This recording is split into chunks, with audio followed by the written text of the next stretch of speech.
opportunity to be superintendent for the last 3.5 months, but this is going to be my 13th year in the North Kitsap School District. Hi, I'm Gwen Lyon. I'm in teaching and learning, and I've been in this position. This is my 3rd year, but I've been in North Kitsap since 2013. I'm the executive assistant to the superintendent, Henry. I'm the executive assistant to the superintendent and public records officer. I've been from the district. 11 years. About the same time? Yeah. I'm Mike Merlino, and I'm from the finance office operations, and I have been in the district now about 15 months. Yeah, that's good. That's good. Okay, and again, I'm Mike Desmond, president of the school board. So I was first elected in 2019, so I'm starting my second 4-year term. Also the WIA representative.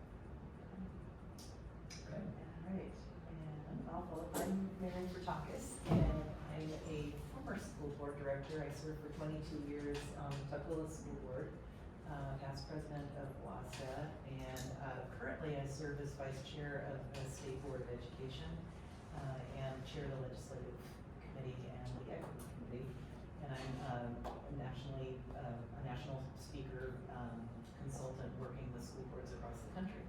So a couple of things I want to share with you is everything that you're experiencing, you are not alone. And for your new members, I just want to give you permission that the first 18 months, it does feel like a fire hose. Still remember that feeling. So this is your time to be asking lots of questions. And we'll repeat that when your new board member arrives also. So this is, there is no degree that prepares us for this. And so I want to commend all of you for making the time to do this, because some of the things that we're going to be talking about, it doesn't matter how long you've been a director, it's really good to have a refresh. And for people who are as part of the fire hose, this is some really good foundational pieces that we're going to be working on. So with that, what I wanted to do, because Actually, if you don't mind, Mary, Sure. just really quick, I just wanted to take the time to say thank you for taking your time away from jobs and your family, district staff. I know this is a very busy time here for you. Most importantly, so why are we here today? I thought it was very important with the amount of turnover that we've had recently with a brand new board member and 2 new board members and varying degrees of WASDA onboarding, is to take this time to try to level set the board, so that we all feel that we have the same amount of information and training, which will help us accomplish our jobs and make decisions for the new year coming up ahead. Again, this is a really training opportunity for us to ask any questions. Don't be afraid to ask any questions, so that again, we all feel like we have the same level of expertise moving forward with this one. I missed your first name. Mary. Mary. Thank you, appreciate that. And again, ask any questions. I'm intentionally sitting at a table so that I'm not walking around, so that this is as much of a conversation as possible. Not going to be using a laptop or any PowerPoint presentations. This really is your opportunity to be having some conversations you need to be having, to be building yourselves as a team. And I'll just say before, in reading a lot of your material, some of your policies, the procedures piece that we're going to go over after lunch, your strategic plan, you've incorporated in all of these the 4 elements of a highly functioning team. So I know they're important to you, and I'll say what those are. In any survey that's been done, trust is the #1 thing for a highly functioning team. Consistently comes out at the top. Number 2 is respect. Number 3 is communication. And number 4 is conflict management. And that's intentionally used, conflict management, because conflict is a part of life, and it is a life skill to learn how to manage it.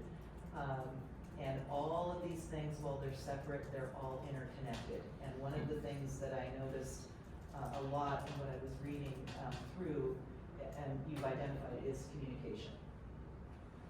Because good communication builds trust, shows that we're being respectful, and it also addresses not having conflict escalate when we're informed. So again, all work together, but there's a lot in your material around communication, but it's also in different places and pieces.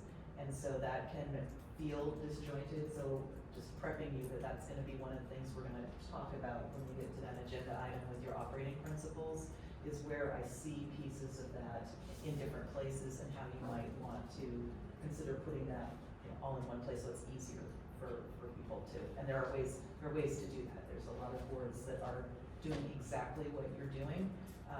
And we're also just recognizing that a lot has happened in the last few years, and things that we did not have a blueprint for. So everybody was doing the best that they could, and there was a lot of pivoting away from some of our core mission in different places. It's not just in the education sector, this is everywhere.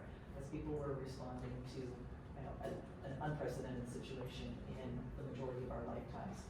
So what we're seeing right now is exactly what you're doing, boards taking the time to go, okay, we need to pivot back, we need to reground ourselves, what our roles and responsibilities are, what this looks like across our organization, who does what, and giving ourselves space, because each district and governing board is different and has different dynamics, that what does communication actually mean for you? Because some things that would be fine for you all might not be fine on another board.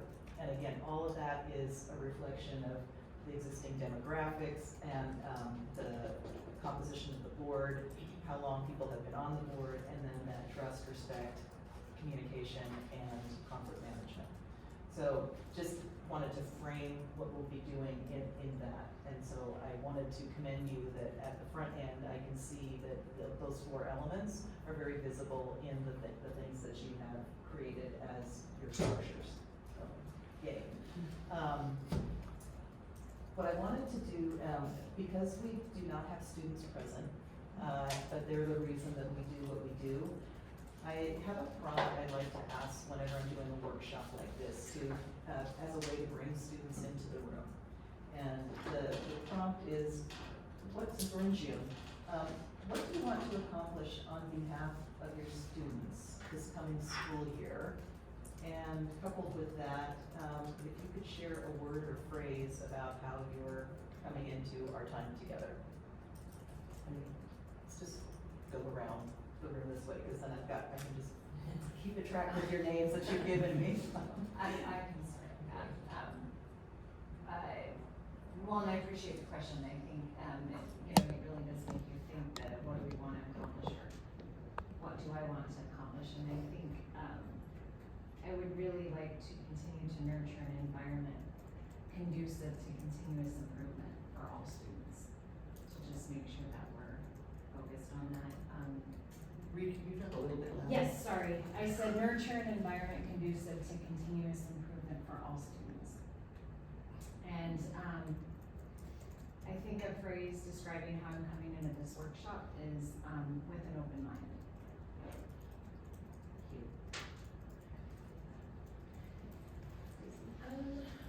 I think, this coming school year, I wanna be a part of accomplishing, because I think it takes the whole team, but just really continuing to work, forward and toward, our schools being an environment where our students, really feel like they can, be nurtured in a way that's gonna, bring out the best in their learning capabilities.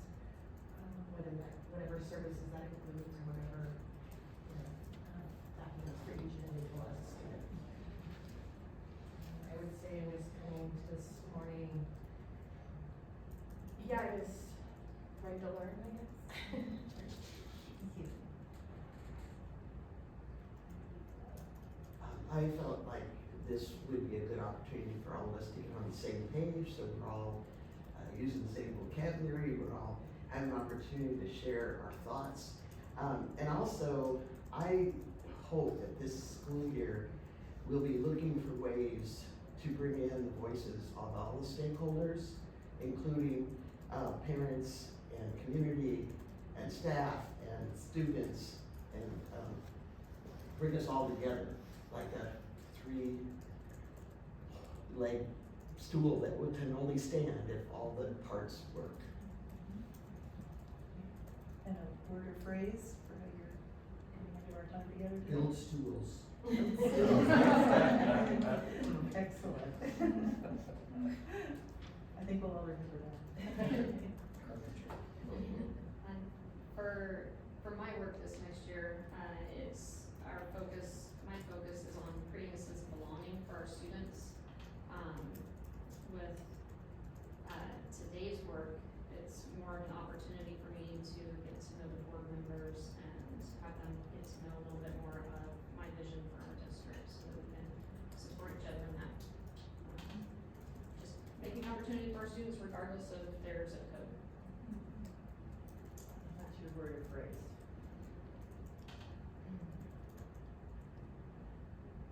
Opportunity.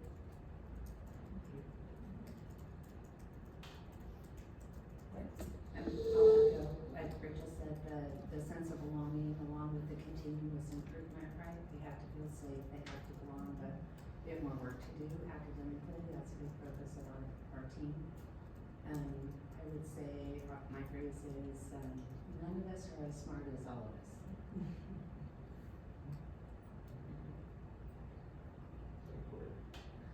You don't want to say it? Go ahead. I'll keep silent. That sense of belonging, that sense of belonging we were talking about. Right, yeah. Share. I'm trying to make Cory feel like she belongs. For me, my role being more kind of the finance and operations side, I think it's important for us to be as non-controversial but transparent as possible with the community and with the folks, the students.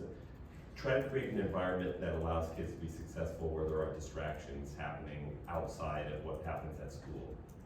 So to me, that's very important. I think we've got a good start on that. We've had a good start on that. So I think opportunity is a good word, and I think community is a good word too. Thank you. So I'll probably tackle the second one first. So what do you want to accomplish on behalf of students this coming year? For me, what I want to accomplish is to just eliminate as many, I'm going to steal one of your words, distractions as possible so that we can refocus on academic achievement. I think the last couple of years, understandably, a big focus has been on social emotional learning because that's what's necessary. I like to think that maybe we're at a point that we can kind of shift to just continue the academic growth that's going on right now. I think we'll be able to see a piece of that next week.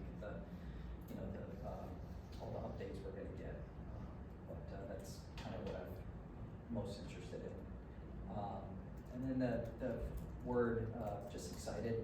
I know it's different for you guys because you're still coming, decompressing off of a school year, but I'm already kind of looking towards the coming school year. And we have the Pulseful Edition opening up, and a couple capital projects going on, and yeah, it might be because I'm a senior next year, but just excited for the upcoming school year. And I'll share my word, it's grateful. Grateful that you're making the time at this time to do this, because this is gonna really jumpstart you for, this coming year, and so kudos to you all. Also, this is a great, little exercise, we're gonna close by doing this when we end, with a word or phrase also that as you're leaving. But it's a really great way to, see how people are feeling about the time that you spent together. It's a very quick way to do that. It's also nice to take some time to intentionally ask questions like this, because a lot of boards don't. and there's a lot of, there's a lot of intersection and overlap with the things that you all share. And that's really important for people to know, because again, we make assumptions sometimes. It was mentioned, would like to see us on the same page, using the same language. This is one of the ways that you can do that. So it's a great little, exercise that you can do at any point, and it's a nice temperature check for folks also, just to see where we are. Okay, so we're gonna dive right in. Now, I was told that you should have a bunch of stuff, and that I always like to give to you ahead of time, because people have different learning styles, and for those who wanted to read ahead, that's great. Those of you who didn't have a chance to, that's fine also, because we're gonna be, going through this. Now, you'll notice that this one pager that we're gonna be starting with, about the difference between our governance role as a board and the operations administration role that your staff have. There's a reason it's set up this way. Actually, the first part of this you have in your operating protocols. So you're not gonna see much difference with that. What I like to include, though, is that while there's delineation between these two and there are important distinctions, it's important to know the check and balances that are also involved in this, and that's why I provided the circle for you to see, and you're gonna start seeing how these things function together. And highly functioning boards are very aware of this cycle, because that gives you the confidence that things that you're doing, direction that you're giving, is being done, and you're having that opportunity to monitor, review, have conversations, revise, and go back out, and that circle continues. I'll just put a plug in here right now that the way you do this, after we start talking about it and it's clear in our heads, is using your calendar, your board calendar. And you're building in these pieces of it so that you are getting the reports and the updates that you need and that are in your policies. Because like many boards, I have not gone through all of your policies, but there's in many of them a line that says to be reviewed on a yearly basis. So because your policies provide the legal framework for what you're doing, if it says that, you need to be doing it. And if you're not, then one thing has to change. Either your policy needs to change or your practice needs to change, okay? But the point is that they're in alignment. And whichever way you go, that's a board decision. It's just, you wanna make sure you're being consistent. So, and the easiest set of these to go through is the board's policy series of 1000s. And so the few that we're gonna be looking at and what I was using as source documents to prepare for this are in the board's 1000 series. Okay. So I just wanted to know this wasn't coming out of nowhere. And in fact, when we talk about the board's, the board standards, you're actually following this. This is coming under one of the standards. It's a standard 1C actually, effective governance.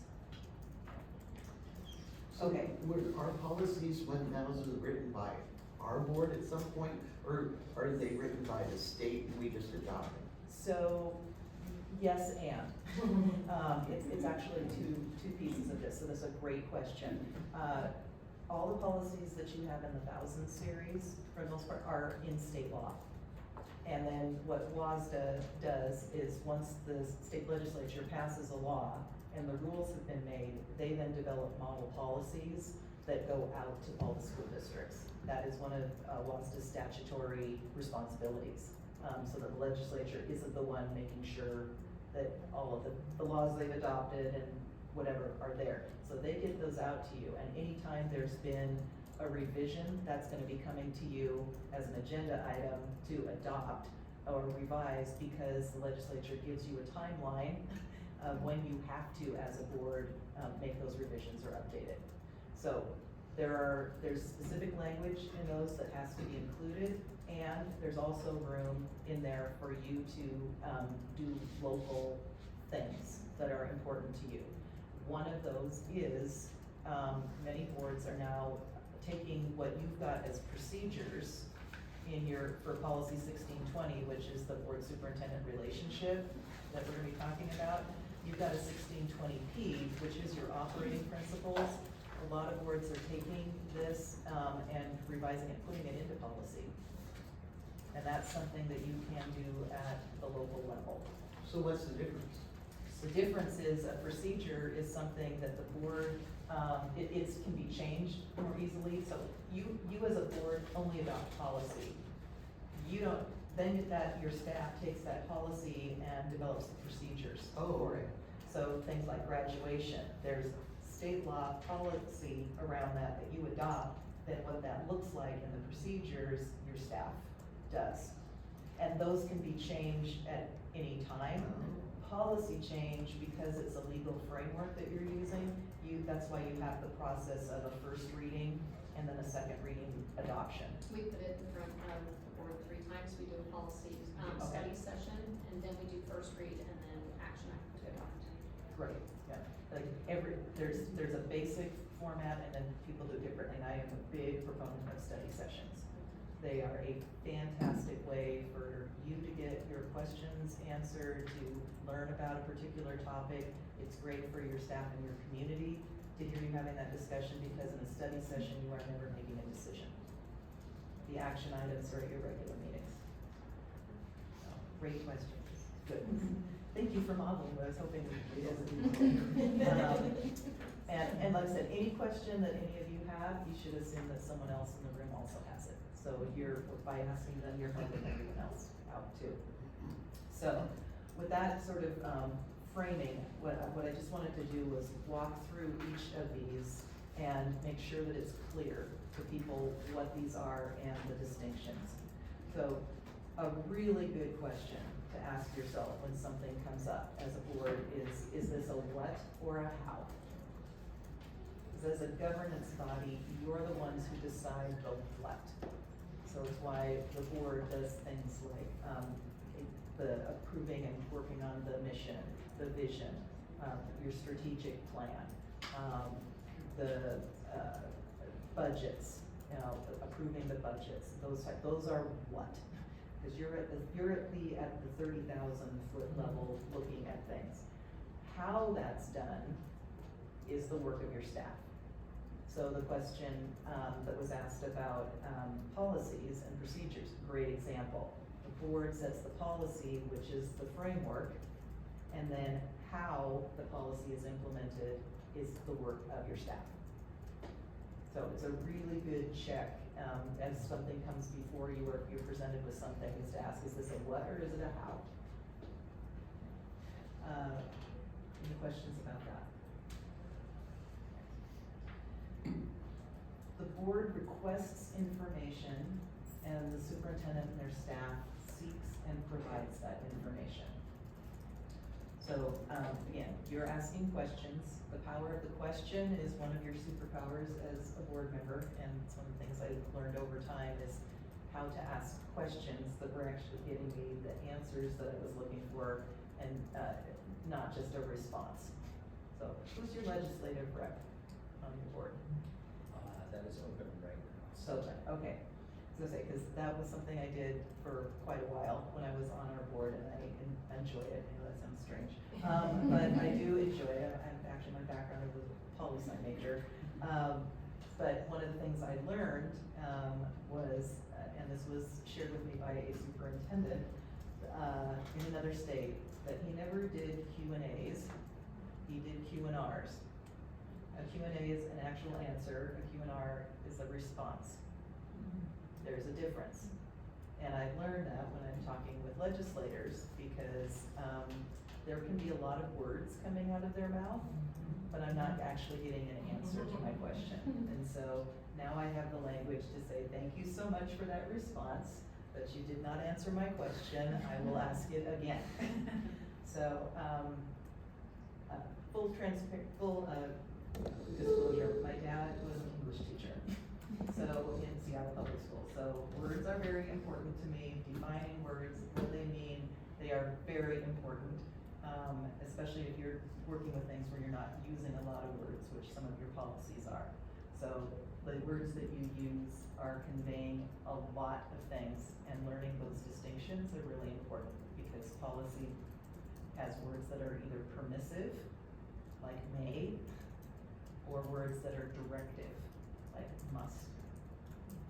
And there's a big difference between those. So one of the things I'm hoping that, and that was one of those skills that I started to learn over time as a board member, was really looking at what the words were saying, because the intent and the impact might not be what you think it is.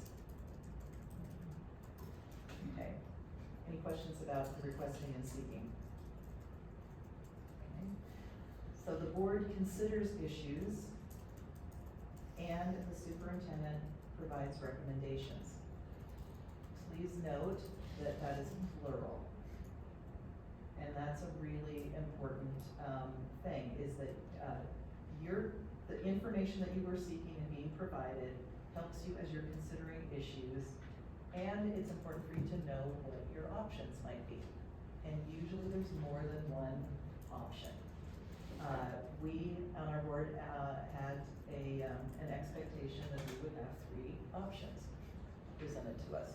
One would be to maintain the status quo, and then the other 2 would be other things. And it was incredibly helpful on a number of levels. Number one, it's communicating to your, one of the things that boards can struggle with is if only one recommendation comes to them, it can look like you're rubber stamping things that are coming to you. They don't necessarily know all the conversations you're having, other information you're getting, other questions you're getting. And so when you have a couple of recommendations to consider, it's also helping you with your deliberations.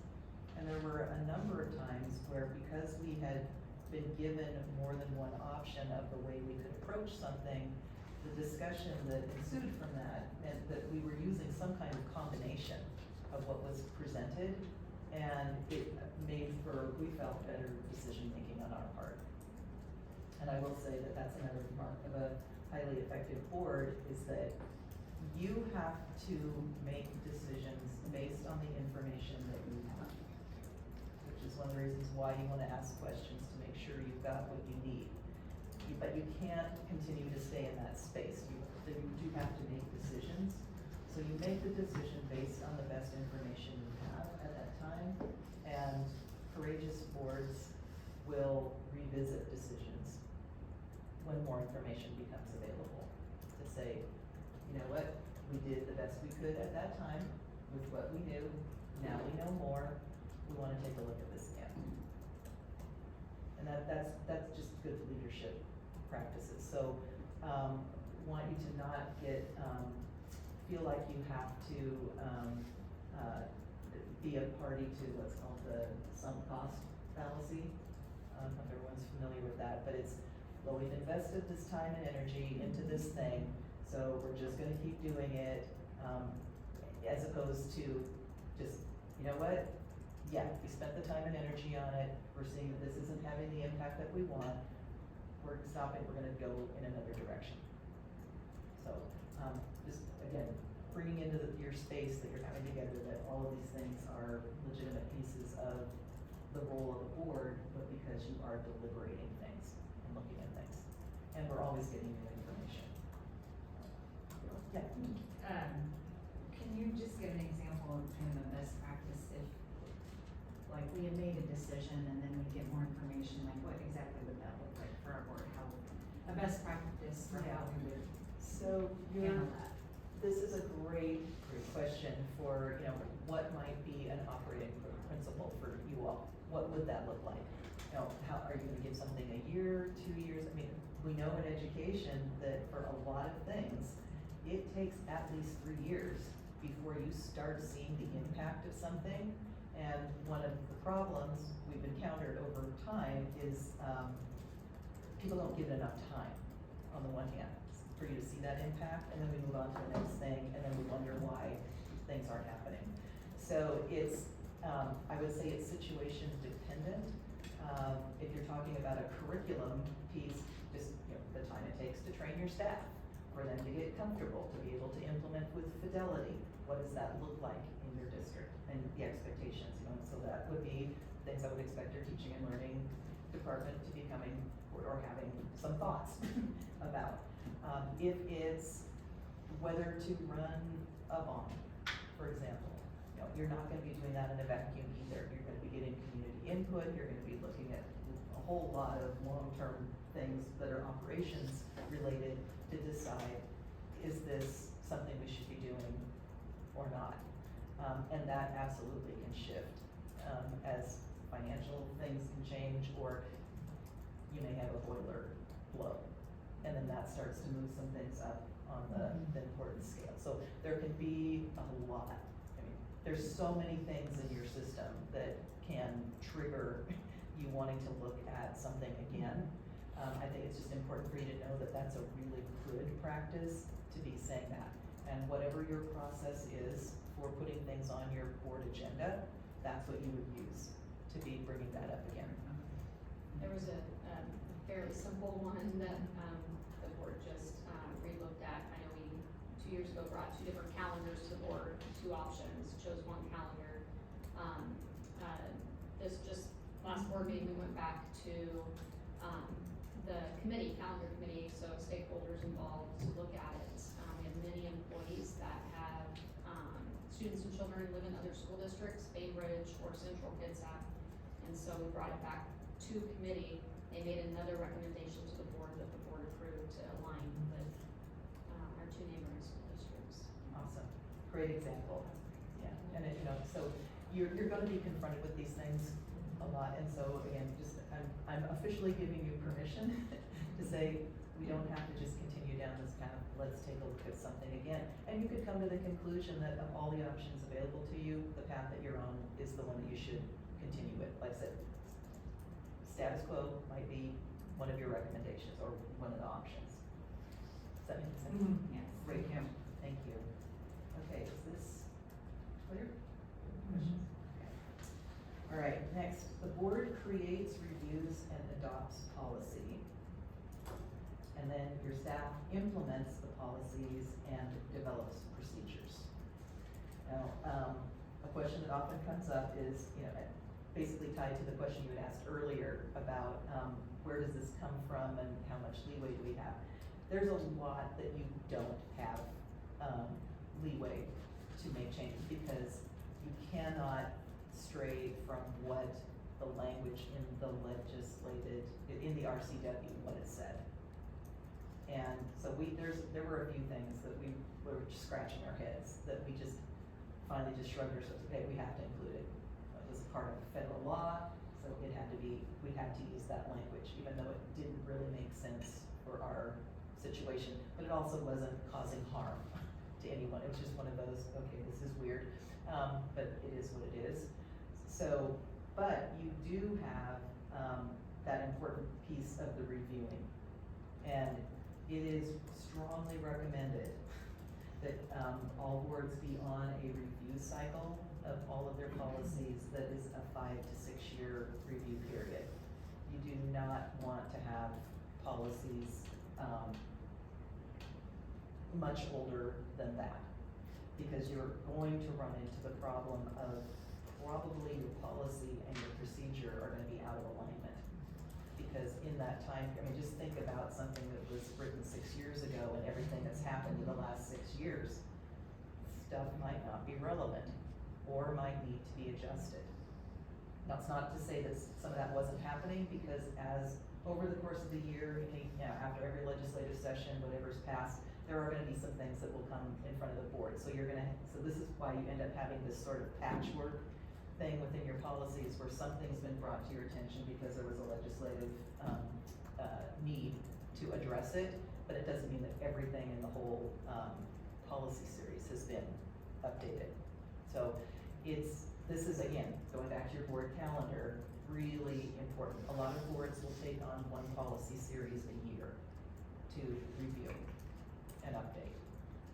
And I would strongly recommend, if you're going to go that route, that you would want to start with the board's policy series, the 1000 series, because that's really setting up the framework for all of your work and the other things that are going on in the district. So, I mean, that was one of the things I always look at is just, when the last time something was reviewed or revised. So, so it's a good thing, gonna be talking about your board superintendent relationship policy, 1620, so the last time that was revised was in 2014. So it's been 10 years. Now again, a lot of these are not gonna change a lot, but it is important that you can show that you are doing regular reviews, because if it does get too far behind, that can be an audit finding for you. Too far behind means I have worked with districts that I kid you not, the policy date on it 1975, 1981, and that's just been in the last few months. Okay, so there's probably some disconnect there between policy and practice. Which policy were you just looking at? 1620, Oh, Yeah. 1620. yeah, It's in your packet. yeah. So what if the procedures have been updated, but the policy itself pretty much stands, but it's how we implement Yeah. changes? And that, So is that reflected there? so that would be, this is another reason why you wanna make sure that you're reviewing these. Because it could be, or maybe not. You can have, policies are not perfect. I've yet to see a perfect policy. What you hope for is that they're going to address about 95% of the things that you're gonna be dealing with. There will be some other things that are just not gonna fall into that. So, you could, have the exact same language, and you're just reviewing it, everybody, yep, that still holds, but your procedures could look different, because again, this is an umbrella. So the procedures piece, the way that's structured is that your staff can go in and make the revisions as needed, as things are changing. Now, what's an important piece of that on the communication side is that while the board doesn't approve procedures, it is important that you know when they are. And so if there are revisions being made, it would be a good thing for the board to just have a copy of it. So, this is what's going on, this is what we've changed, this is, why. Your staff has the ability to do that. And that's part of the reason why it doesn't have to go through that board approval process, is because it's giving them the flexibility to be able to respond to things in a timely manner. So I have another question about policies. So if a policy comes from the state and the board in that community doesn't totally feel like that's appropriate for their community, I mean, Washington's a pretty diverse state, can the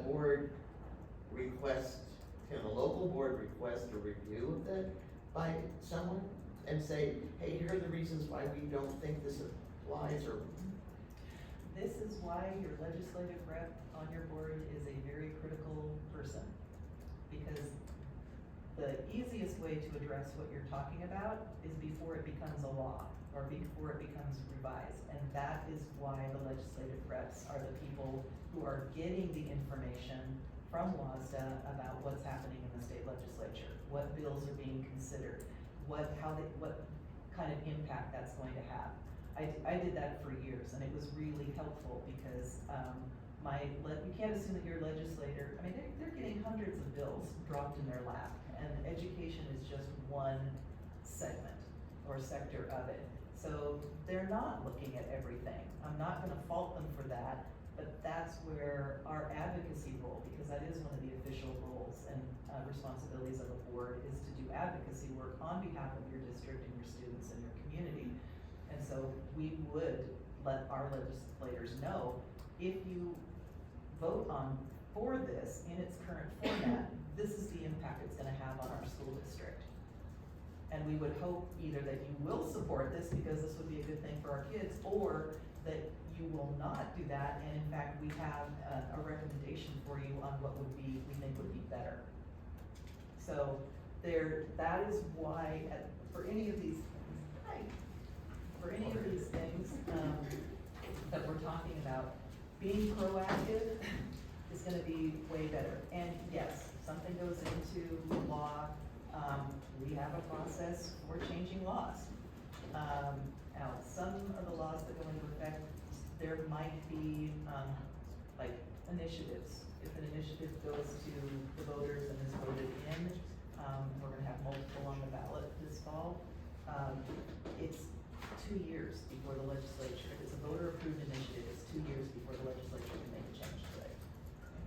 if it's, there were several other initiatives that the legislature decided to adopt this session, very timely.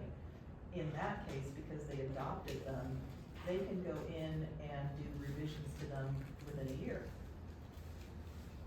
So yes, things can be addressed, and, you know, the question gets asked, you know, well, if I just don't agree with this, and our board doesn't agree with this, you know, we've passed a resolution saying we don't agree with this, you have the right to do that. It's just that there are gonna be, ramifications for it, because it's a law. And all of us, when we were sworn in, did an oath of office that said we are swearing to uphold the Constitution and laws of the United States and the state of Washington. It's, you're bound to that. So literally, if you choose not to do that, you are breaking state law. And the state has the ability to take your funding. But I mean, if you're requesting for them to review it for these reasons, that's not breaking the law. No, as long as you make, okay, there were things we didn't agree with, it was the law. We communicated with our legislators that we really don't like, this is a problem. Another bill can be dropped that will do revisions. You absolutely can do that. And in the meantime, until those changes happen that you want, you are bound by your oath of office and what's currently in place in law to be upholding that. And do sometimes policies come through to WASDA and it's saying may, and by the time it gets to us, it says must? They can't do that. They can't? No, you can't do that. That would be significantly changing the intent of something. Okay. And that's the part of the problem, and that's, because we do that at the state board as rulemaking. And there's very narrow windows with what you can do in that rulemaking. So the RCW is the law, the WAC is the Washington Administration, is the rules. And you have to be very careful that whatever you're doing, because the rules specify, but they have to reflect the intent. And you cannot stray very far from that. Otherwise, it's not gonna go through. So it goes back to that, if the WAC comes down as a permissive or a directive, it must stay a permissive or a directive basically. You wanna keep those, Right. what you adopt, that intent. So, Is this helpful? yeah, I mean, I think this is a very important concept and it's very misunderstood by the public. Yeah. So, in a perfect world, this would probably come down at the state level, but if not, have you seen boards who are able to very effectively communicate, you know, the idea that creating policy is kind of a misconception? We have to adopt it basically in a way that follows the law. For the most part, yeah. Right. Do you have any recommendations on how to communicate that? It would communicate it to who? To our local constituents, our local public. Yeah, I mean, it's having conversations like this. I mean, this isn't well understood, nor is the role of a school board as a governance body well understood.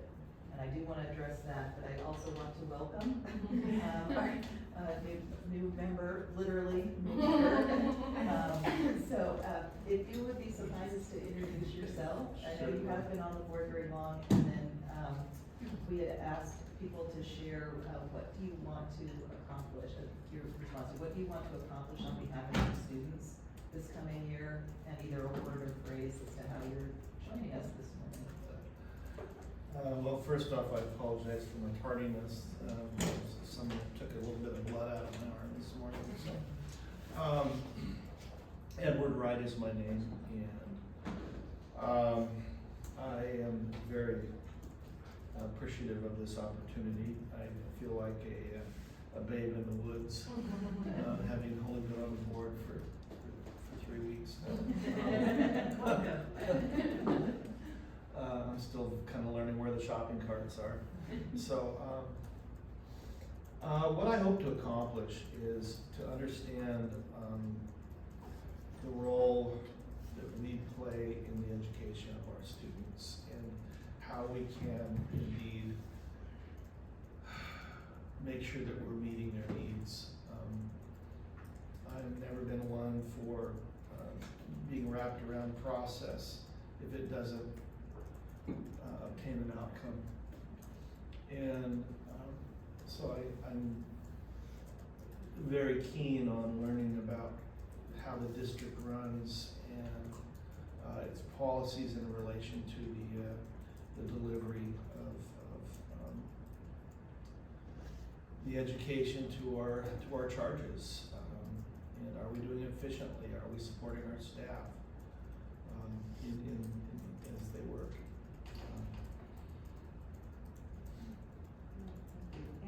And I hope to learn where the shopping carts are. We're gonna, hopefully by the time you leave here, the shopping carts that will be, I know this one. And what's a word or phrase for how you're joining us this morning? You can be honest, You're looking for an adjective or you? word or phrase, it's up to you. Gratitude. Right. And I'm Mary Protakis. I'm a former school board member in Tukwila. I was there for 22 years, past president of WASA, and currently on the State Board of Education. And I do this nationally with lots of boards and state associations. And we were just going over this piece, and we're on item 4, creates, use, and adopts policy. So we're basically, this is a really great exercise for explaining the difference between the governance role of the board and the operations administration role of your superintendent and staff. They're very specific roles that they have, and the circle on the bottom shows how they intersect, and this is how highly functioning boards work to ensure a check and balance on the different responsibilities that people have within your organization. So, back to the helping people understand things. So here's one of the challenges. School boards, city councils, water districts, fire districts are governance bodies. You do not have any authority as an individual unless you are in a publicly noticed meeting with a quorum and an agenda where you will be taking action. That is the only time you have any authority, or any of those bodies, because their structure is a governance body. The decision is made as a collective, and literally the majority takes it. 3 votes, that's it. What we normally see, and what most people's experience with elected officials is our state representatives, or county, or our congressional folks. They are individuals. They can say whatever they want. They can promise you whatever they want. Now, whether they deliver on it is something else, but they can say whatever they want as an individual. That is a very different governance structure. And understandably, because that's what people are most familiar with in our communities, this is why they think they can go to you as an individual, say what they want something, and expect you to be able to say that you can do it or not. You cannot do that. You do not have that authority. Added to that is the issue, legitimate. You have a title. You are an elected official. Doesn't matter if you were appointed or not. You are the government, you are a representative of the government. You took that oath of office that you're legally bound to uphold. And so there is an assumption, because of that positionality that comes with a title, that you can do these things. You cannot. And it's very specific, even in your operating principles, who speaks for the board. It is your board chair. And you can say whatever you want while deliberations are happening. We're on this, considers issues, number 3. In that discussion time, you can say what you want, you can raise questions, you can say this is how I feel about this, but once the vote is taken, that's the outcome, and you have to support it publicly. And you've actually got some very specific language in here.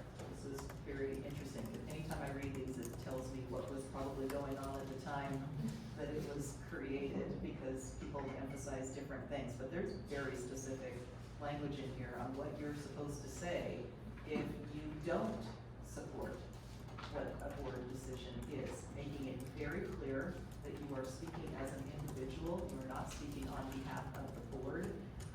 This is your personal opinion, and you are upholding and supporting what the outcome is.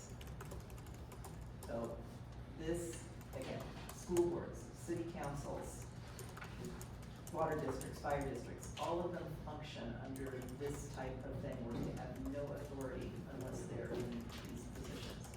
The mayor of your city can, act more like a legislative or congressional person elected as an individual, because they have the executive authority to make decisions, but the council cannot, as an individual person. So, is that helpful? Because this is one of those conversations I know we had to have with our community to help them understand why we could and could not do some things that they wanted us to do. It doesn't mean that they're gonna be happy about it when you tell them that, but people, can deal, okay, oh, all right, well, that's the way it is, don't like it, but this is how it is, and this is the structure that we are working under to try and do different things to support kids.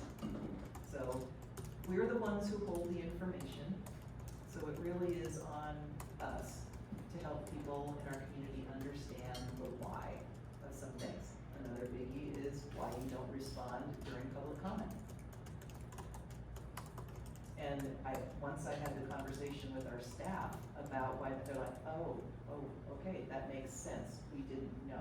Because when you're sitting up there and someone's telling you something, the normal way the conversation goes is that you do expect a response. And if someone's telling you something, we all know that there's more than one side to a story. And so by responding before you have all the information that you need, you can muddy the waters about what's actually going on, and then it ends up creating more work for your staff to clear up the misunderstanding because something was said before you had all the information that you needed. So while it's very frustrating, especially this for new folks, and Edward, just so you know, I already gave your two colleagues who got sworn in December permission to recognize that for the next 18 months, you're gonna be feeling like you're in a fire hose that's coming at you, and that's totally normal. And so just lean into it and ask all the questions. I'm used to fire. Right. Yeah. There you go. All right. All right, excellent. So, the analogy is working, in this situation, but just, there is no degree for this. Nobody comes in knowing everything. 22 years, I'm still learning things. You think you've seen everything, and then you get reminded that no, you haven't. So just be okay with it. Realize that's normal. Ask the questions, and just feel comfortable that it's gonna take a full budget cycle before you actually kind of feel like you know what's going on. And it is unfortunate that the way the structure is of when people get elected and when budgets, decisions are made, you came on in the middle of it. So decisions were already made, and that can be frustrating. Now you're gonna be, starting in that cycle where you get to start making some of those decisions. So, take it as prep time, that you're able to ask some questions to figure this out. It will become clear. And I think that speaks well to the fact that, we do operate as a board, and goes back to already what you said, what's in our policy and procedures, that as a board, we now support those decisions moving forward, because those decisions were made, whether we voted on them or not. We are now part of the board of the body that voted on those. So I think that really ties in well to really reinforce that reminder that whether you're new to the board, whether you voted on it, whether, whatever the circumstance you came into, you're now on the board, and that's moving forward. Yeah. So I think that's a good reminder. I think we should take a couple minutes to kind of unpack this a little more, because this is really important. And it's, I I appreciate it, it's very helpful having somebody in your position, your experience say that this is not coming from other board members, this is coming from somebody outside of it. Because it is a common misconception, and I think the danger lies in, kind of your liaison position when you're going out and performing your liaison position and you're interacting with other people. It's very fraught that you could get into this issue. It's okay to listen, it's responding, that's the issue. And you might feel compelled to, go hold coffee talks, because you see local representatives doing that, you think that that's the good thing to do. But that's, again, very fraught, that you're going to, what are you realistically gonna do? You're gonna sit there for 20 minutes and just listen and not say anything? Yeah. You're gonna have to say something, and that's when you're gonna get, you're gonna run into that, and there's gonna be issues. So I think it's important to not even put yourself in that position to even start from, so that, again, we're operating as a board, 1 and 5. So, any questions about that? Anything you say is going to, because again, you've got a title, there's positionality there. People are going, and if people are, and this is not a judgment on anyone, this is what we all do. When you're listening to someone say something, we all have our own perspectives and biases that we are listening with. So you could say something that you think is perfectly okay, but depending on what that person is interested in or what they're specifically concerned about, they could be hearing something that you're not intending. And that's when you start having to, it takes so much time and energy to have to back that up and say, well, no, this is what this really is. And it doesn't serve anyone well, especially if we're wanting to be transparent, we're wanting to make sure that we have clarity. And the other thing I'll just have to say, with the amount of time I got on the board before my children were in school. So I was on there the entire time they went through their K-12 experience. You are never in a public setting or in a school setting going to be able to take off your board hat. People are not, they're not gonna, it's not fair, but it is what it is. And each time, I was a weekly volunteer in my kids' classes, and it was made explicitly clear by the principal. Mary is here volunteering, she's here as Michael's mommy, and she's here as Christopher's mommy, and this is not about board business. And for the most part, people were pretty respectful of that. And, but it's just something that, and if you do have children in the system, that's actually a session that we offer at WASDA every year, is by, what it's like to be a board member when your children are in the system. And, just some, there's additional things that you just have to be cognizant of. And it's hard, like I said, sometimes it's not fair, but, you're just always gonna have that board hat on for people, when you're out in public.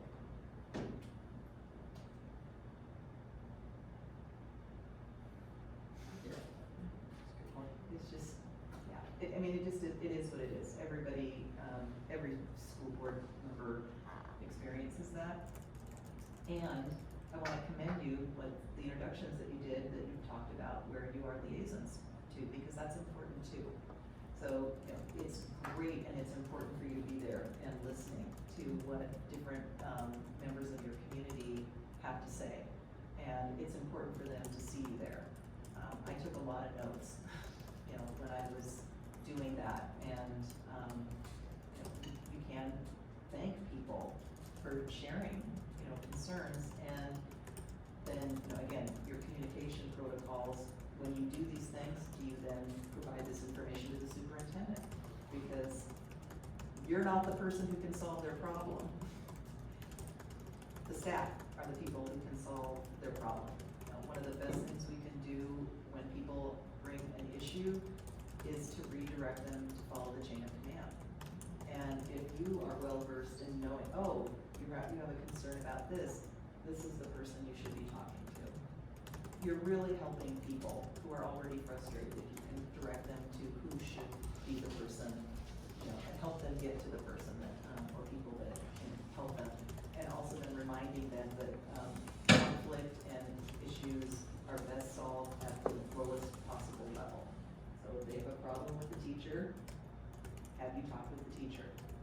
Because that's who you need to be having the conversation. If you talk to the teacher and nothing has happened, have you talked to the principal? If you talk to the principal and nothing has happened, and who's, you know, that, this is different in different sized districts. You know, in some smaller districts, the next step would be going immediately to the superintendent.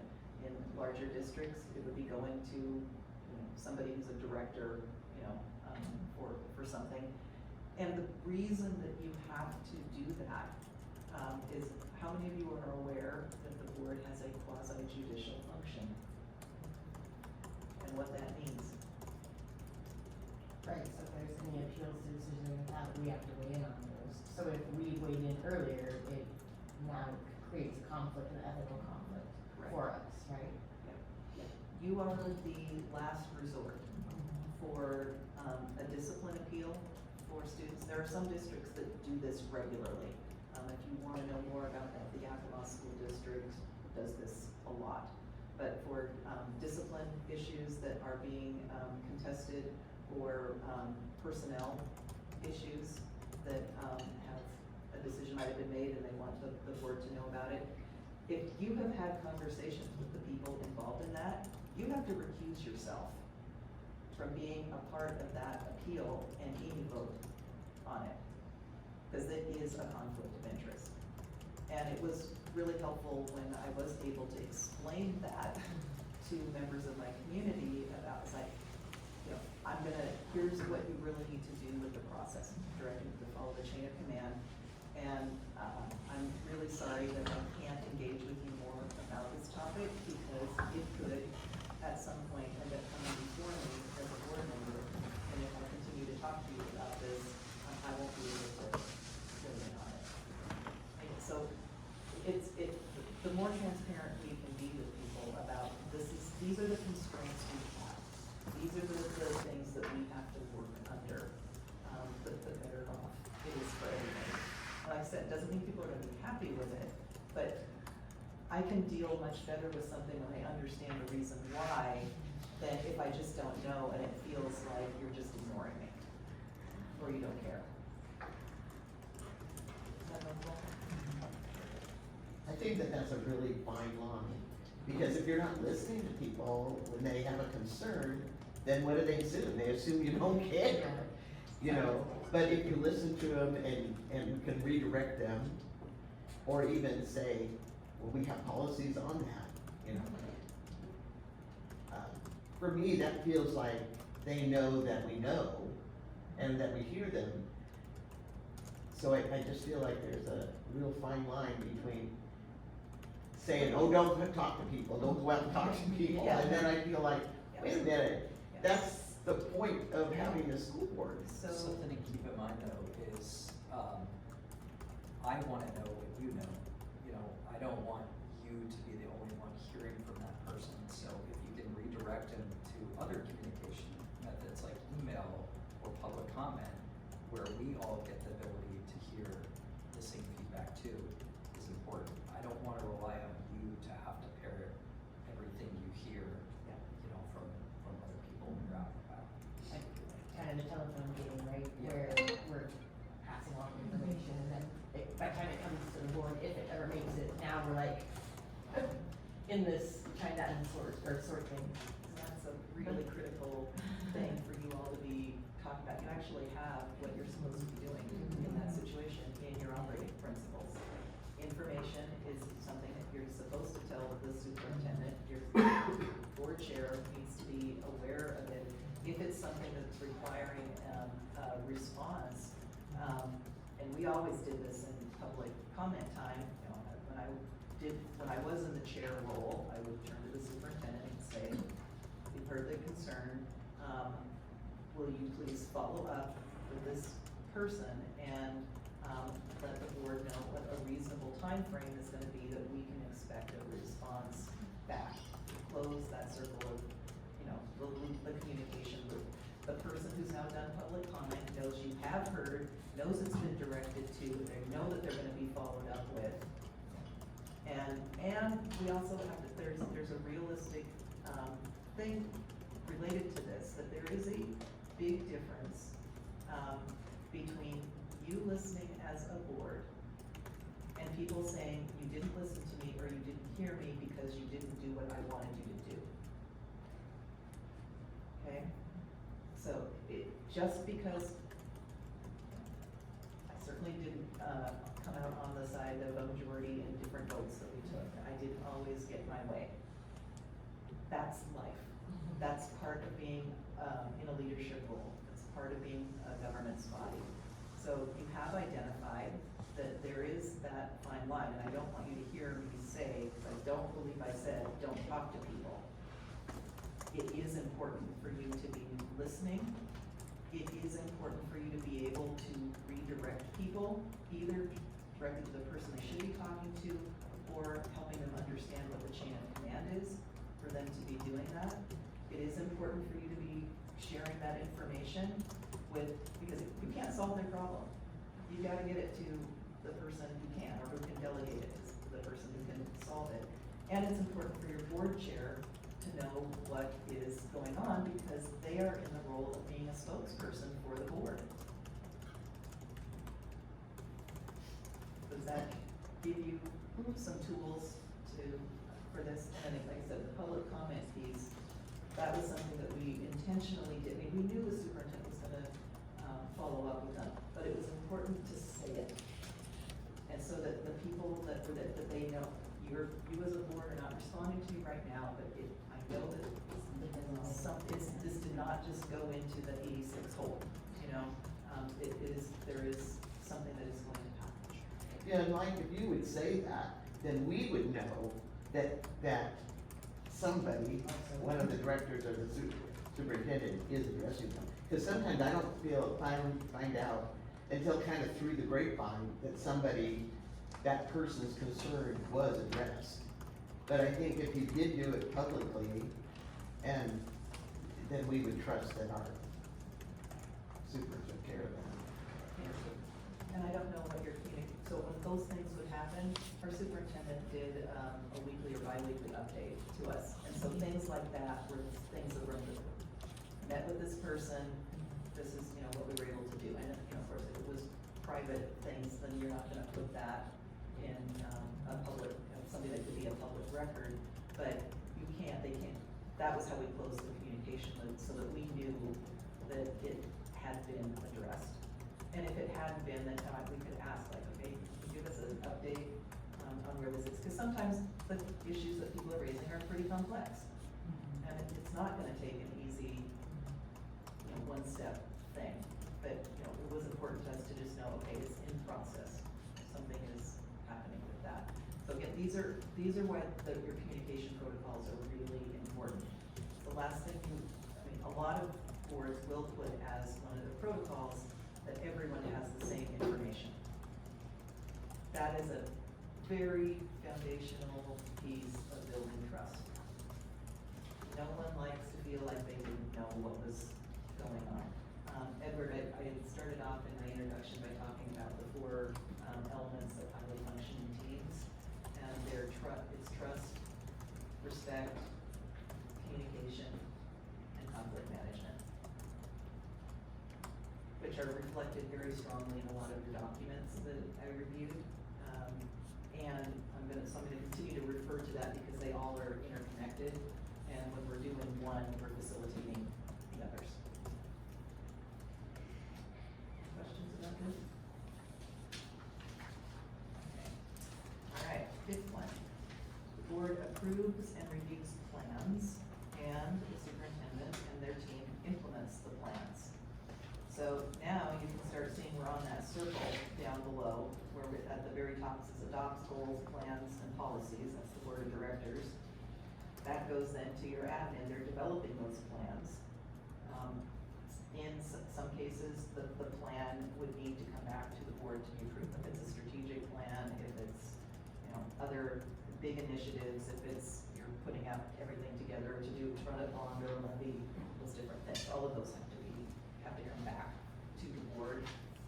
So, again, very distinct roles, and by the time you're getting to this approves, piece, you've had all the discussion, so all of this follows in a sequence.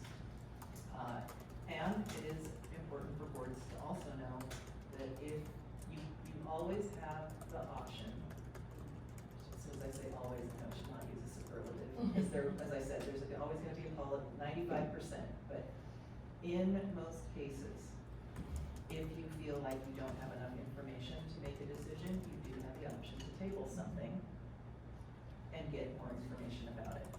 Now, you cannot do this ad infinitum, because things come before you because decisions need to be made, because that is your role. So there might be times, except you have to just rest on if it's a board expectation that we're going to make decisions based on the information that we have, and if we need to revisit them, we will, when we know more. Because your staff needs you to be making decisions so that they can do their jobs too. So that's also one of those balance things. You are a steward of public dollars. You, as a board member, are being entrusted by your community to do these things. So you do have a responsibility to be asking questions, and you gotta make decisions. Okay, any questions about this piece? All right, board monitors progress, and your superintendent and their team reports progress to you. So that takes us to the part of the circle where you develop plans, admin is implementing them. Now they're coming back to you to give you an update. I'm assuming you do some type of SIP plan, school improvement plan, at the beginning of the year. Well, then that should be calendared that it's coming back to you in the spring. How are we doing? Are we accomplishing what we set out to do, the goals that we had? What kinds of adjustments need to be made? Were we accelerated in these areas? Yay, so other things can bump up. Are there some things that came up that have meant that we've got to slow down on some stuff? We didn't get as far as we wanted. That intentional conversation is what needs to be happening. And so again, going back to how are you calendaring your meetings to ensure that you are doing that monitoring review process.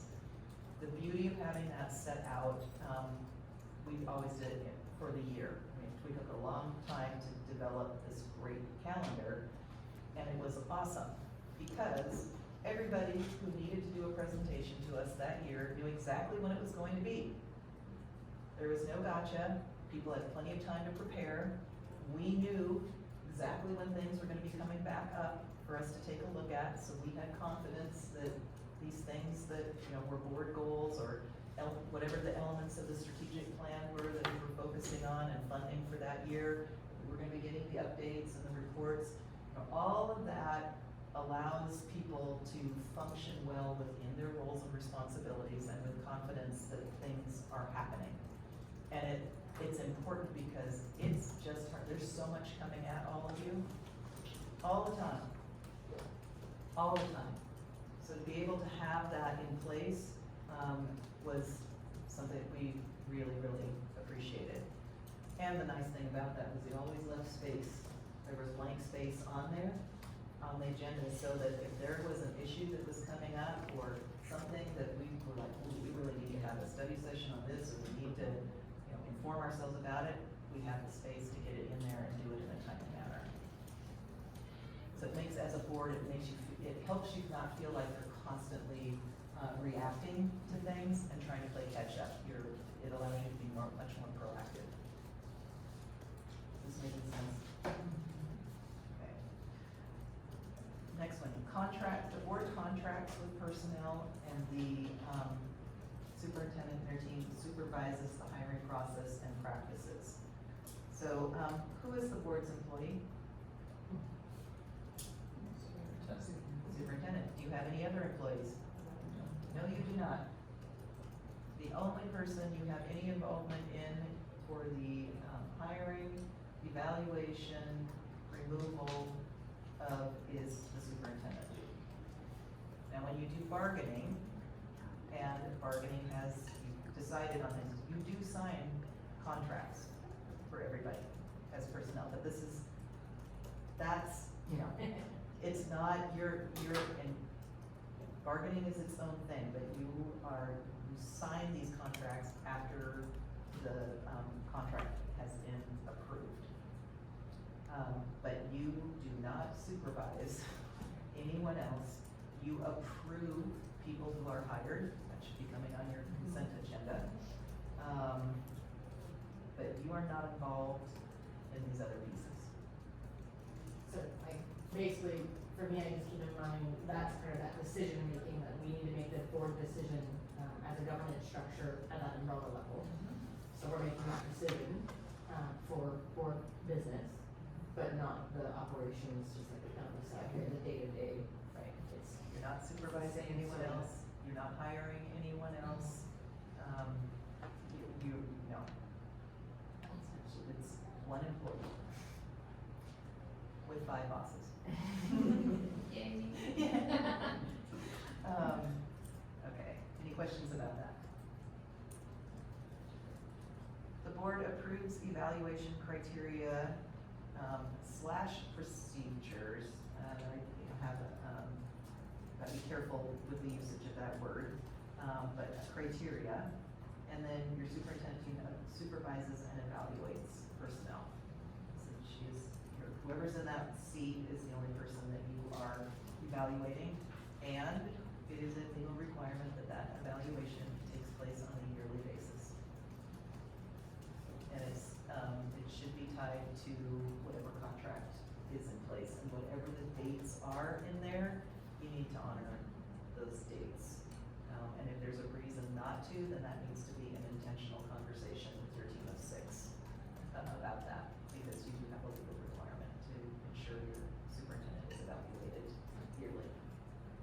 And you as a board can choose how you want to do that. It should be a conversation with the superintendent, and if it were me, I would want to have some input on how it was being evaluated.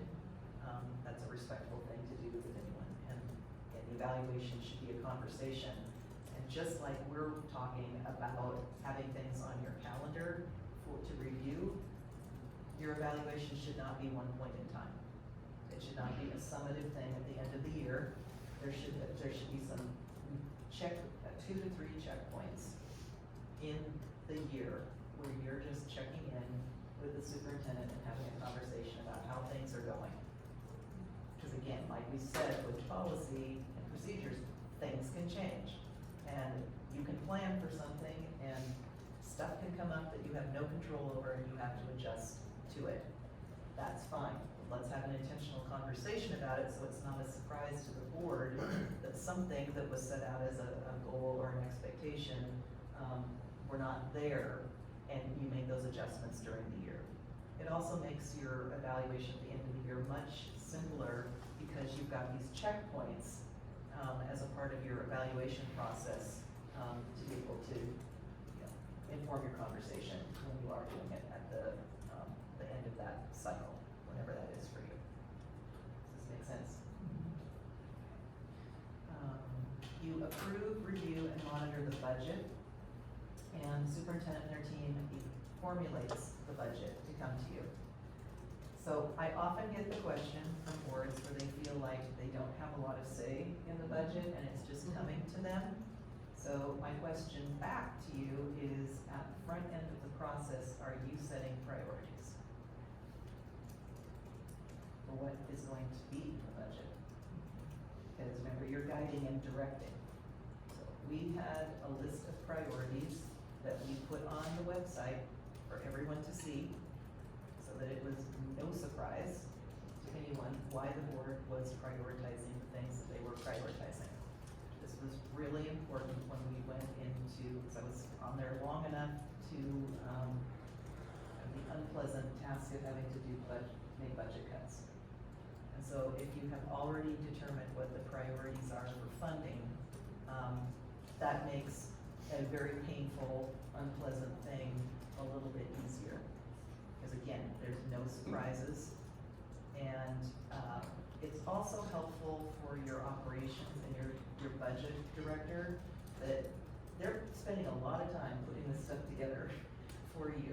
If they know what your priorities are, they can focus on that, and you're not sending them back as you're asking all these questions for them to redo a bunch of things because the board wasn't clear about what the priorities are. So things like you have a strategic plan, it says it was adopted in 2018, so you're coming up on year 5. I'm assuming that's gonna be some work, but that should have been a budget priority each one of the 5 years that this plan was in place. What are the things that we're supposed to be focusing on this year, and what's the funding that we need to support that? So when is that, what part of the year should we be sitting down saying, oh, what are our budget priorities? Because We did that in the fall, before the budget process started. I'm just giving you our example of what we did. The budget process generally, because there is no exact thing here, things every year seems to be different. But generally that starts in January, February, that your budget office is looking at things. If you have a district budget committee, they're starting to meet, to put together recommendations. So before all of that started, we made sure that the priorities were in place and published. so the fall for the next school year. Yeah, so like if we were gonna be doing our budget for this year in 2024, for the 24-25 school year, we would have put that up by December of 2023.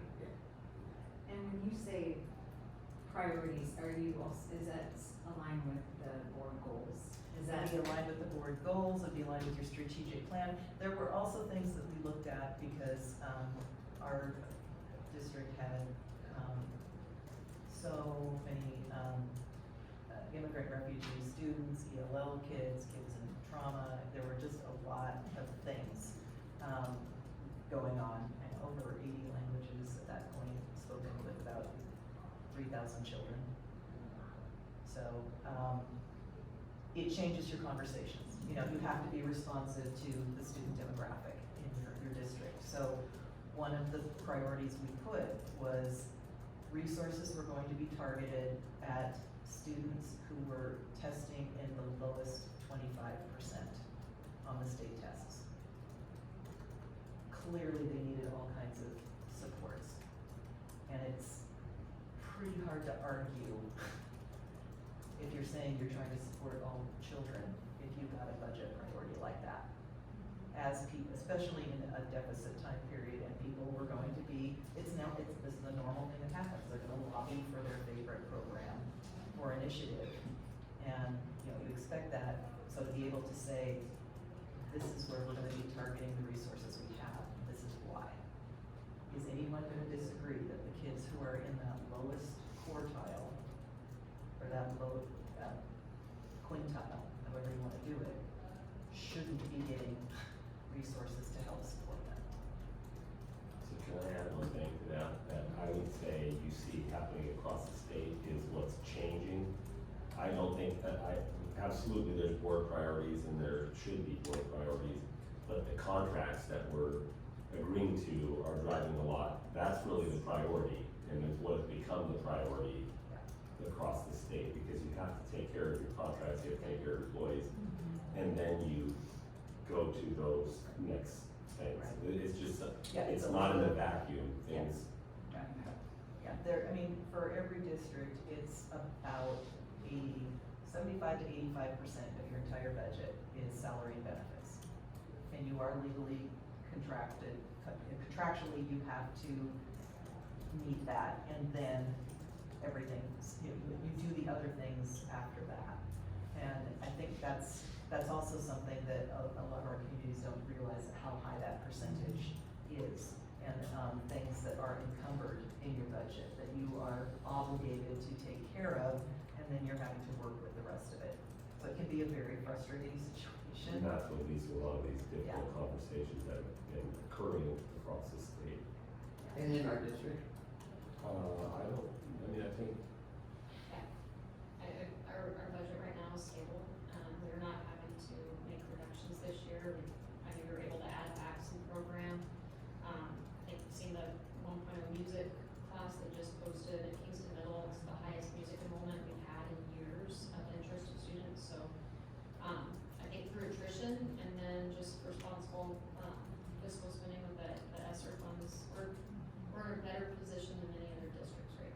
But don't we spend almost 85%? Over 85, yeah.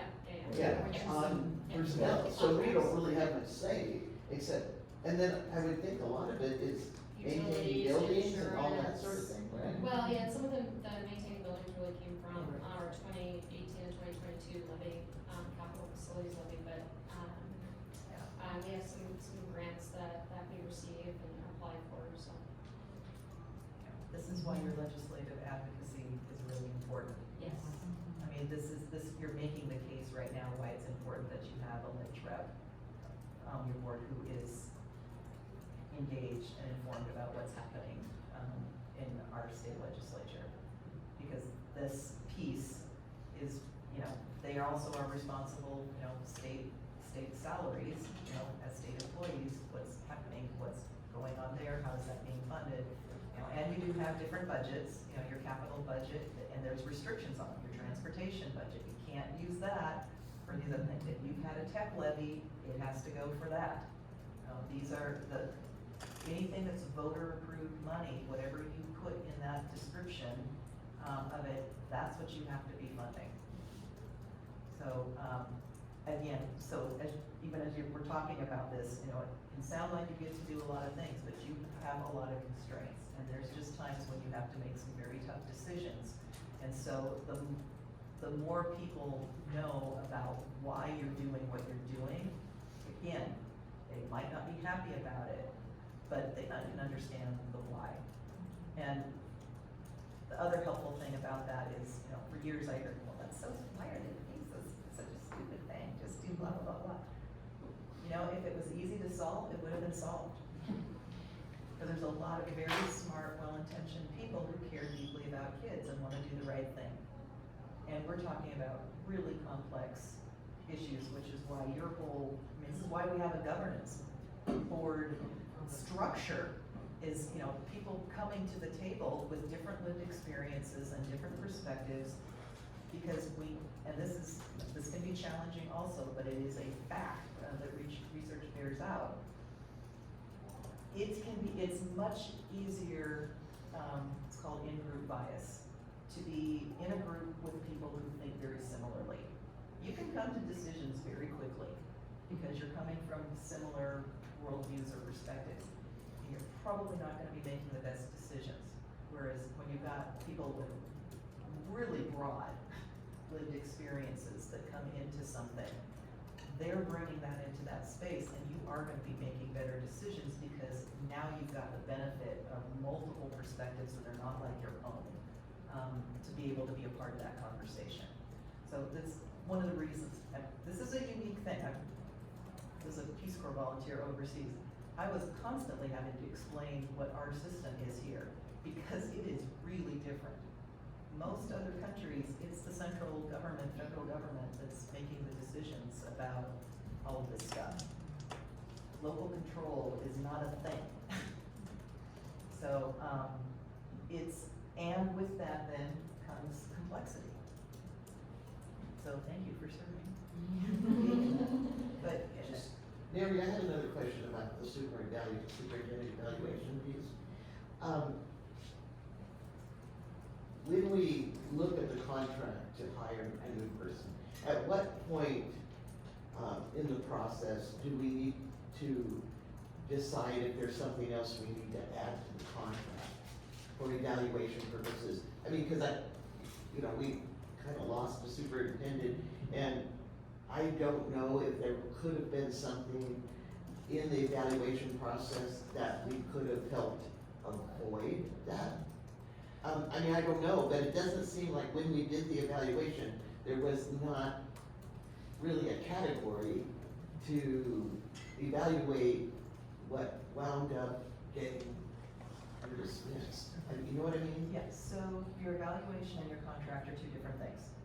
Okay, So- but didn't you say that? The evaluation is what you use by law, you need to evaluate your superintendent every year, and that should be forming the basis for the board's discussion about contract renewal or extension or not. Now, every year when the contract comes up, again, these should be joint conversations. If there are things that the board has discussed saying, we'd like to consider putting this into the contract, you can present that to the superintendent, and the superintendent should have, just like they should have the opportunity when they receive your evaluation, to be able to digest it and respond. So we always have that follow-up conversation. Here's the evaluation, well, no, 2 weeks we'll have, an executive session to be able to talk about this, ask questions, clarify things in case we weren't clear, for you. And you have that conversation about, we'd like to, we've talked about adding this or deleting this into the contract. What are your thoughts? So that it is a conversation with people, and, just like a policy's not gonna cover everything, a contract's not gonna cover everything. People have free will and make decisions, and, you don't have total control over that. What you need to make sure that you're doing is anything that you want to do is legal. And this is why you have your legal counsel, to help provide you with some parameters about what is permissible and what isn't. But again, this is something that the board should be having a conversation about, because just like the evaluation that you use, this is a team of 6 decision, what that looks like. And one of the things that, it will be another session at the last annual conference, I was part of it last year, it won't be this time, was an entire session on different kinds of superintendent evaluations and what goes into that, because they are very different. You can have an outcomes-based one, you can have a, one that's specific for policy governance boards, there's ones that are tied specifically to the strategic plan. I mean, there's lots of different ways you can do it. And what you just wanna make sure is that what you are evaluating somebody on, be very careful that it can be measured and is not subjective. Okay, I've seen some really awful things. I didn't like their haircut.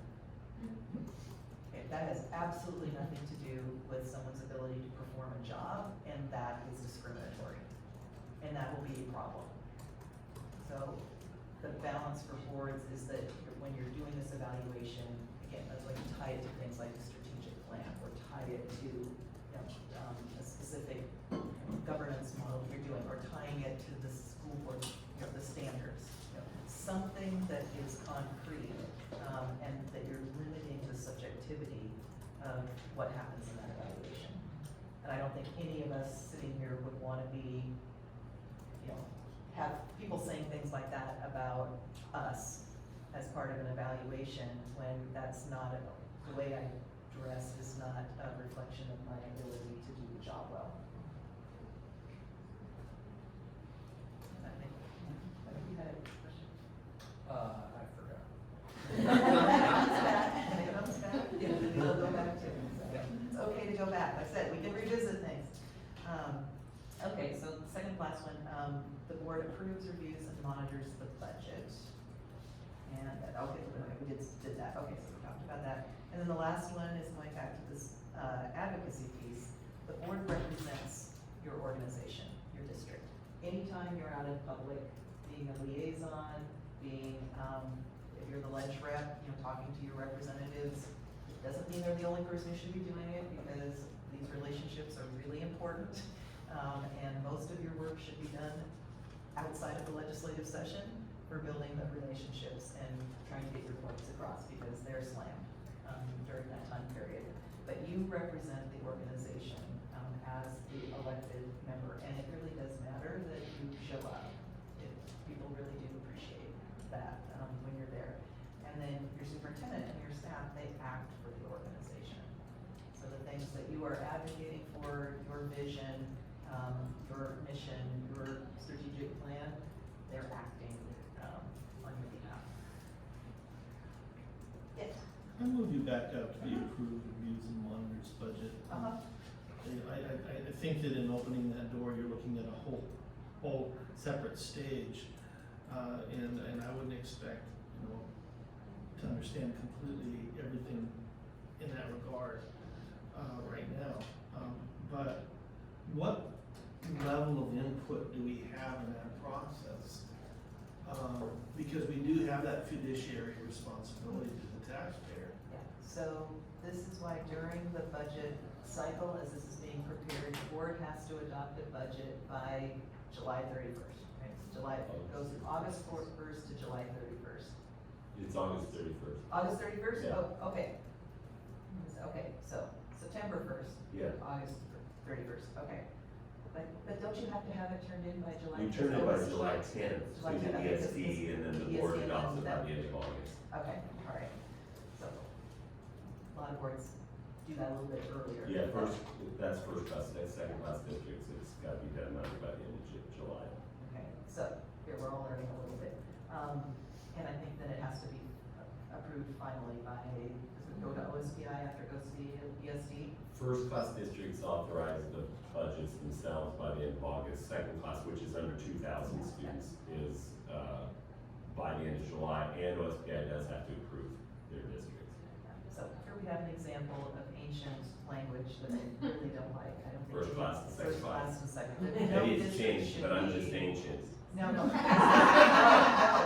it is still in statute like that. It's still in statute like that. So again, here is something that is problematic. If I were, any of the districts under 2,000, I would be saying, you know what, you gotta change this. That's communicating something that's really inappropriate. So, side note there. But, so the budget is, it's complex. It's needlessly, dense and difficult for people to work through. I would say, and I'm being generous, there's probably 5 people in the legislature who truly understand education finance.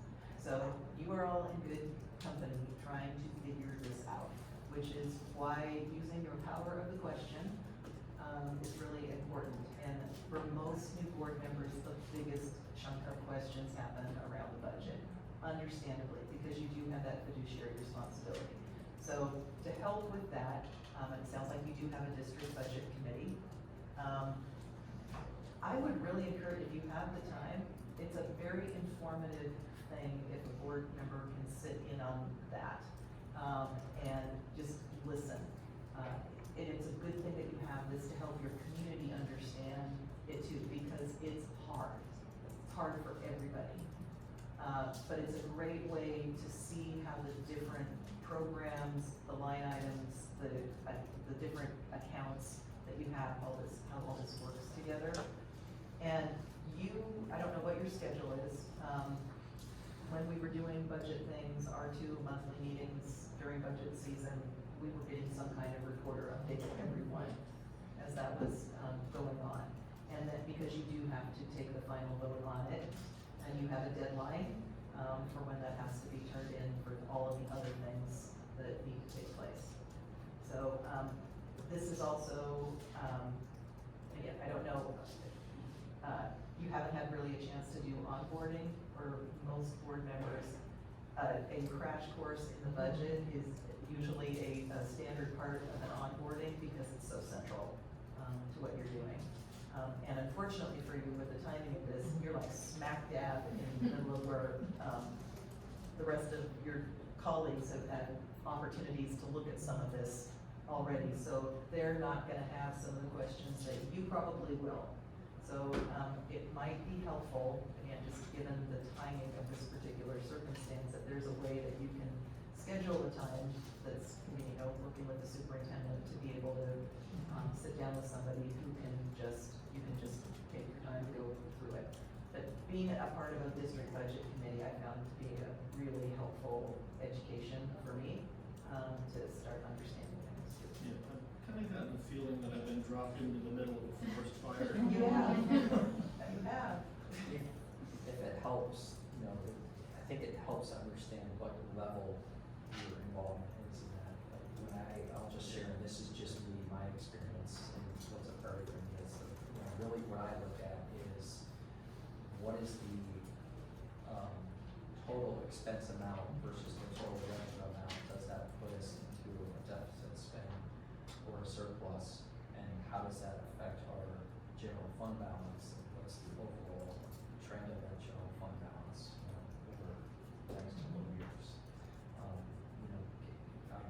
do tend to go look at the individual line items, but that's more for what is the change, not what's the amount.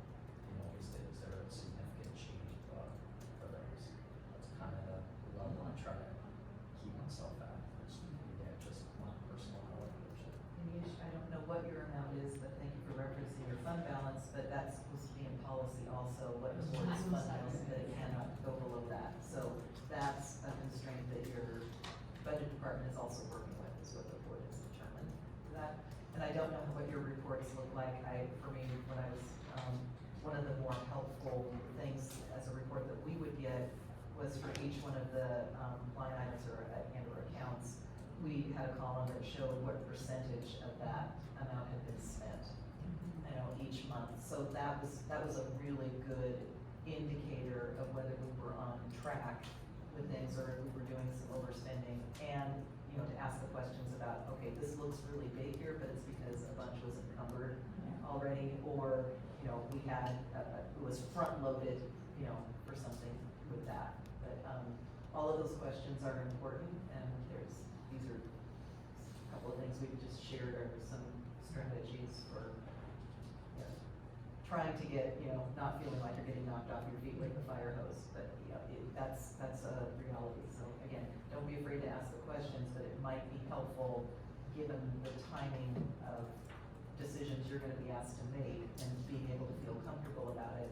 to schedule a time to just, you know, that works, to be able to do a deep dive, to ask a lot of questions. Yeah, I think the most important thing I can understand now is the big picture of how this, you know, where did this process, I mean, where did these priorities originate?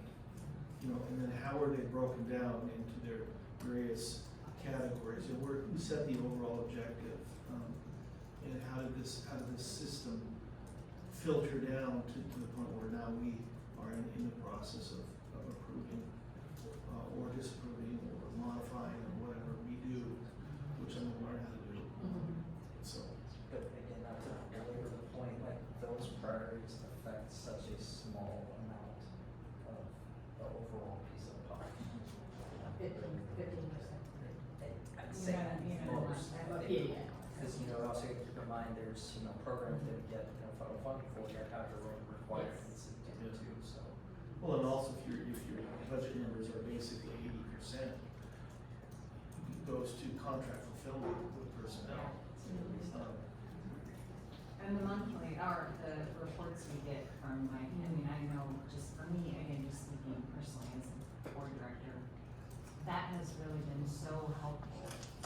You know, as long as I've been on the board, to have those reports at every meeting, you know, because we get time, you know, we get those ahead of time. And, you know, over the months, then I understand them better, and then you're able to kind of pick up, or, you know, then you have questions and you're getting the opportunity. But it's a really nice kind of snapshot of where we're at, you know, and how we're kind of projecting for the future. So that's been, and those reports are just really, really excellent, and I think it's not only hopefully for us, but also for any of the public who is looking in, you know, to look over those, because we get those every month, and they're really helpful. Yeah, it really is a great resource, and I always appreciate too, like, I can see when Mike does those, what he's forecasted and where we are, and to me, that's like important to know, like, okay, this is about, we're on track, and we're not seeing any vast differences, and if so, that's where the questions come, right? Like, oh, and he's really been able to explain those a lot with those reports. I think the level of detail in there really does speak to the forecasts, the actuals, you know, those individual buckets, really famously call them, and things like that. So it's been really helpful as a tool for us, I think. Even from the beginning, so even coming in December, to look back and be able to see from August forward, I was able to kind of build that vision to get to where I became a part of the board, to kind of catch up. It was helpful.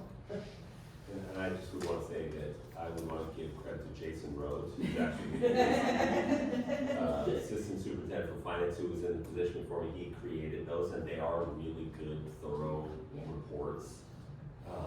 I know that there have been comments at other places where they said that they think North Kitsap is much better than a lot of other districts that they've been to. So I want to make sure that, you know, Jason was the author of that. We continue to follow that.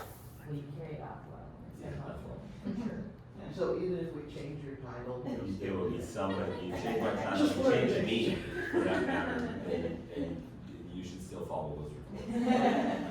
That's great.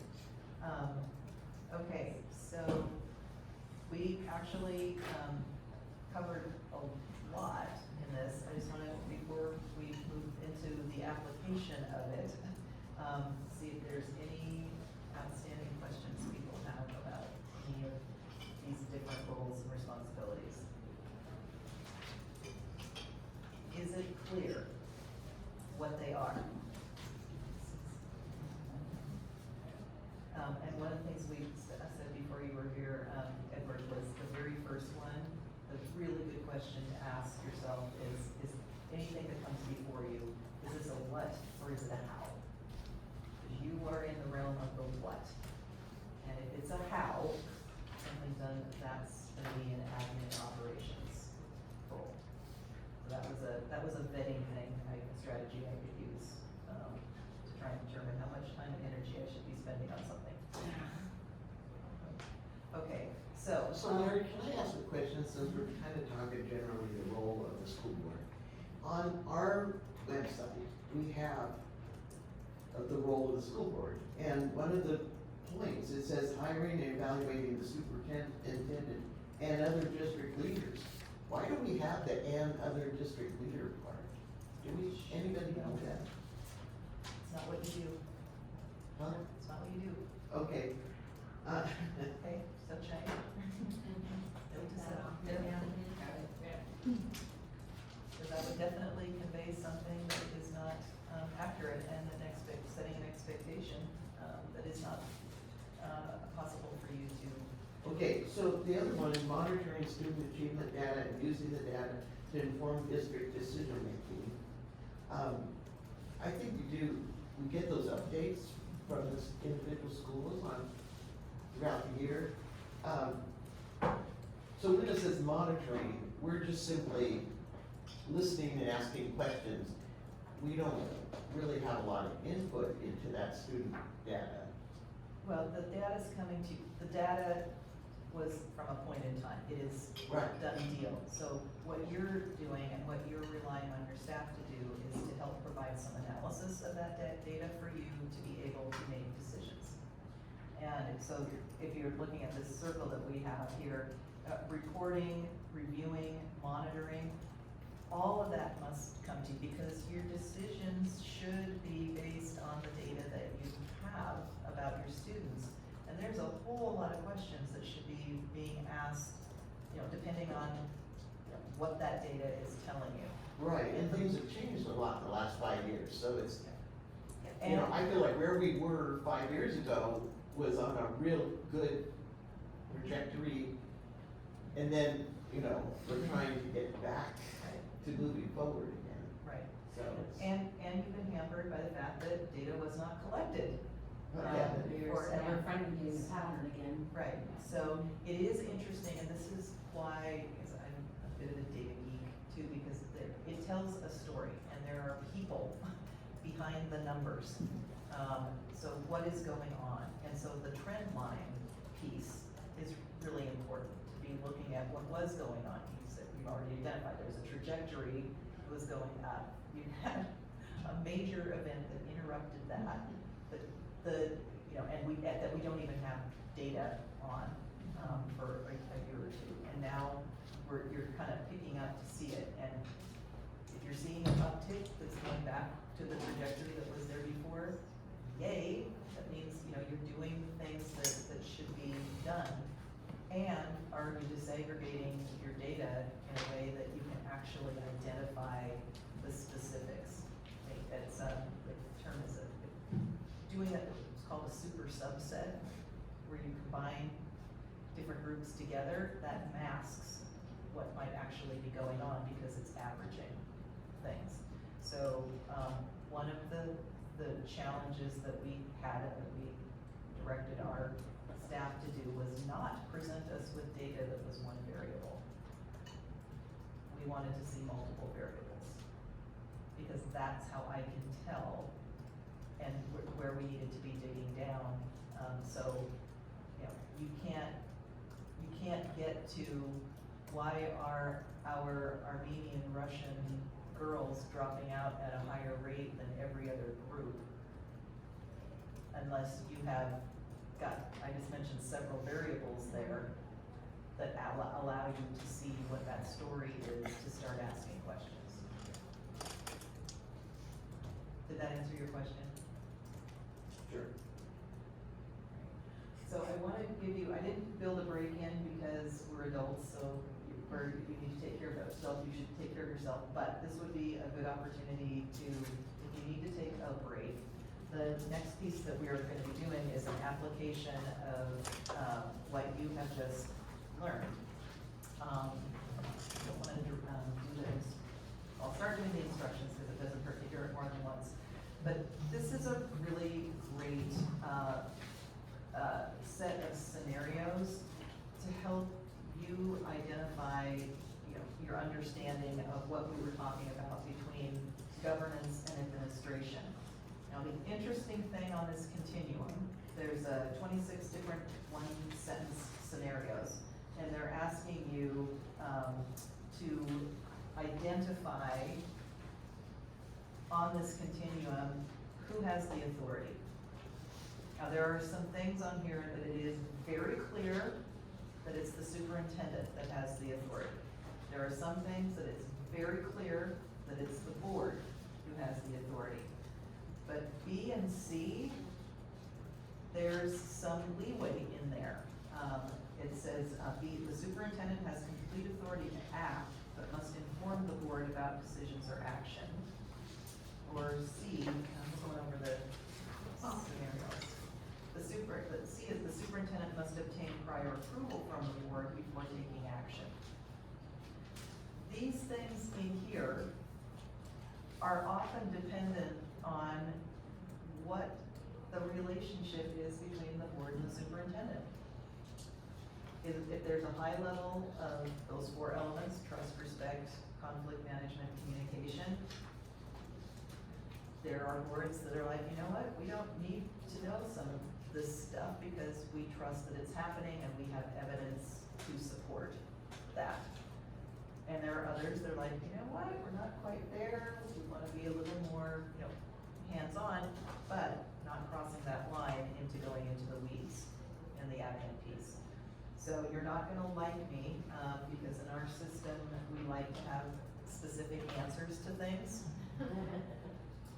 There are not right answers for some of these. The answer that is correct is the one that's working for you and the dynamic that you have. And so one of the reasons why this is a great exercise is that it helps surface where some of those areas are, where you may have a disconnect about where people's expectations are, and then that can lead to some conflict. And so it gives you an opportunity to say, well, let's flush this one out. You know, so some of these, I'm gonna give you a few minutes to just make your choice. And again, this is not a quiz you're being graded on, and some of these, there is not a one correct answer. So do it from your perspective, from what you do know, but with the distinctions here between admin and governance. And then we'll have a conversation about them. And we can be flexible on our time. I do have an agenda, but it's to give us an outline, but I am always gonna go where we need to have more conversations about things, depending on what people's needs are.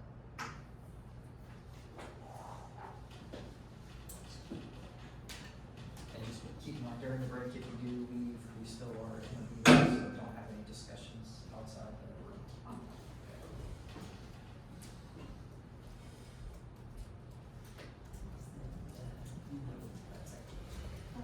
I wrote that down. It was listened to.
were there copies to see what you guys are working on today, since there's not any overhead?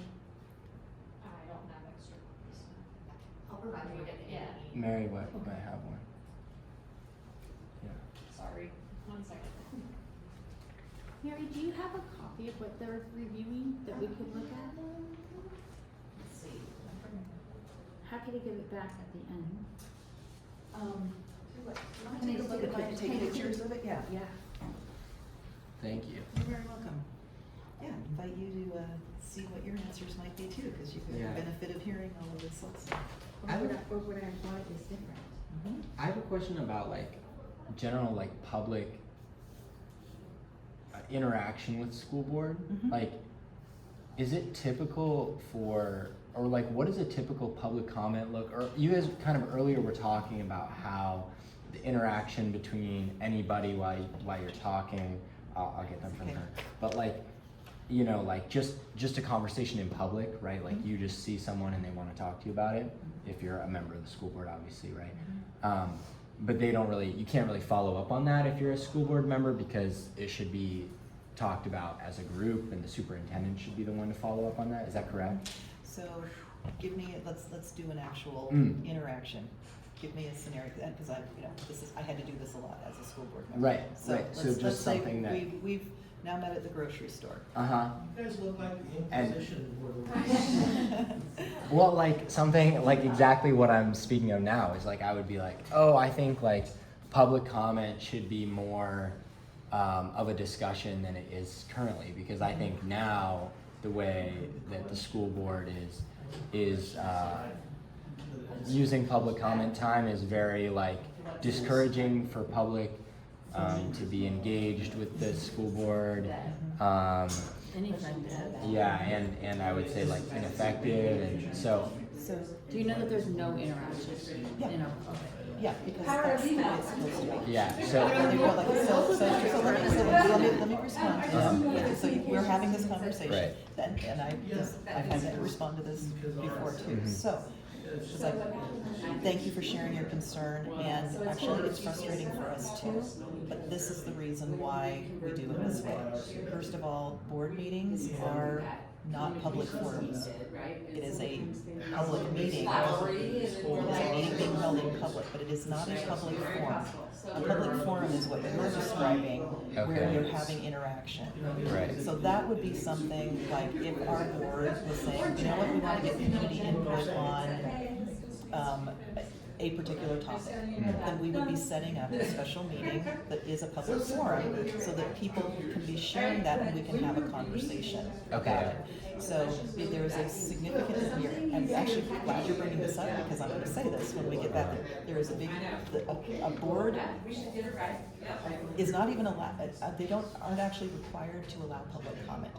Right. Except that they have scheduled a regular board meeting, which is what these mostly are, unless it's special or anything else. Right, right. Then public comment is allowed, but again, it is not an interactive thing. This is not a public Right. forum, and I think it's really important to have that distinction, which is why I was giving them some strategies for how to ensure that if you're bringing something up, you know that it hasn't gone off into a hole somewhere. Right. So you bring up your concern. Exactly, I would yeah. be saying, if I were the board chair, turning to the superintendent saying, you've heard the concern, and sometimes you might have it in print, and we would ask for copies of it, say, would you please follow up with, what's your name?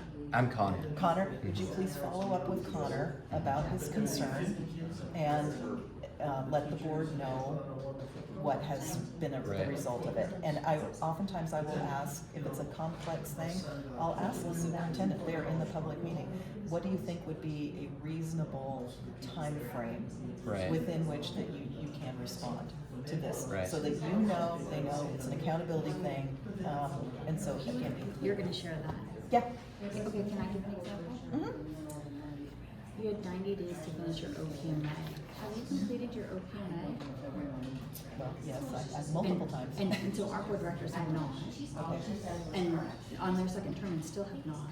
And no response.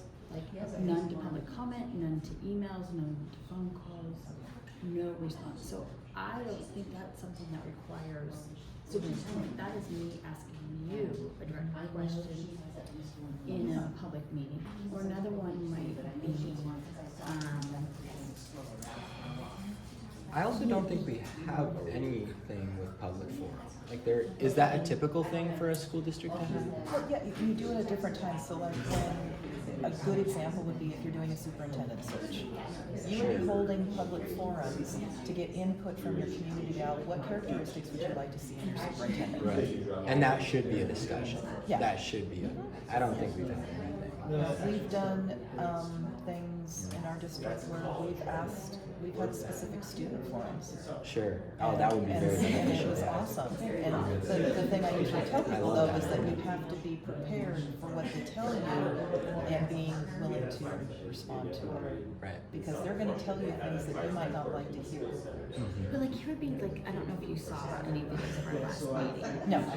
Okay, so one thing that happened, I wasn't there, I just saw them, was they had approved the hiring of a new employee, not a new employee, but an employee received a promotion, and the person who was an employee in that position is people like so upset, and you could just see like, the people, because it was all done on the consent agenda, there was nobody members. They were like,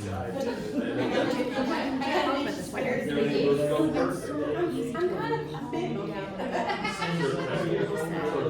Decisions have been made by the HR coordinator, were approving their decision in our consent agenda. But there's no conversation, so now we have all this very. So I guess maybe I have, if you, is there more with that information or no?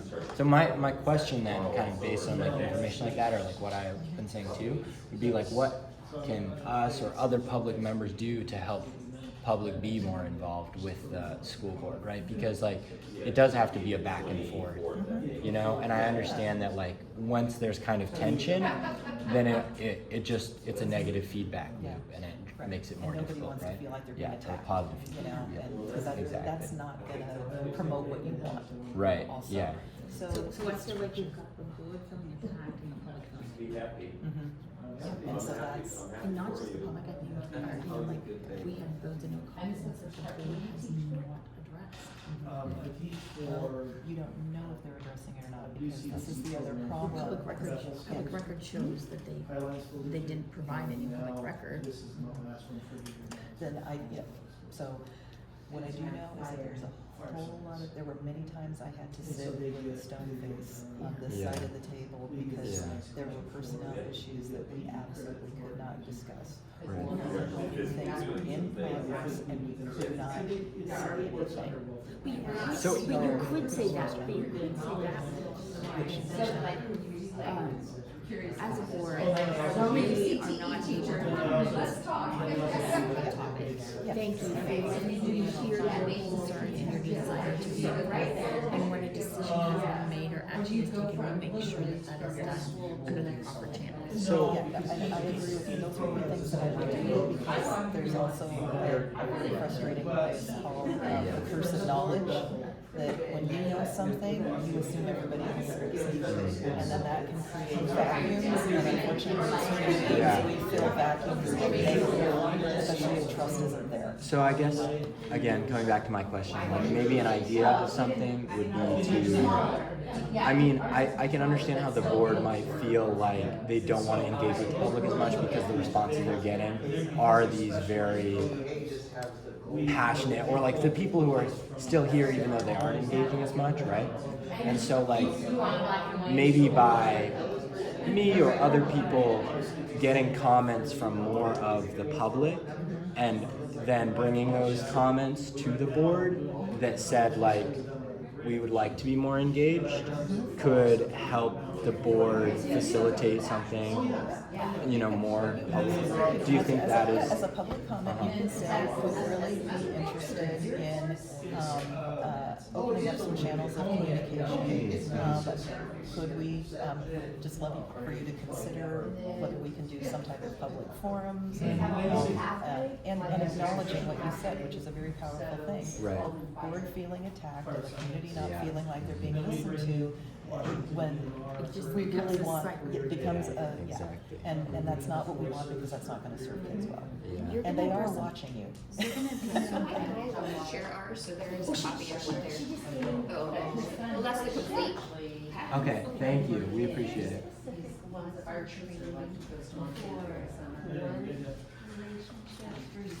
Something that's, because then it comes back to substance for a while, and then it gets to be, finds a teacher, and then it goes like, yeah.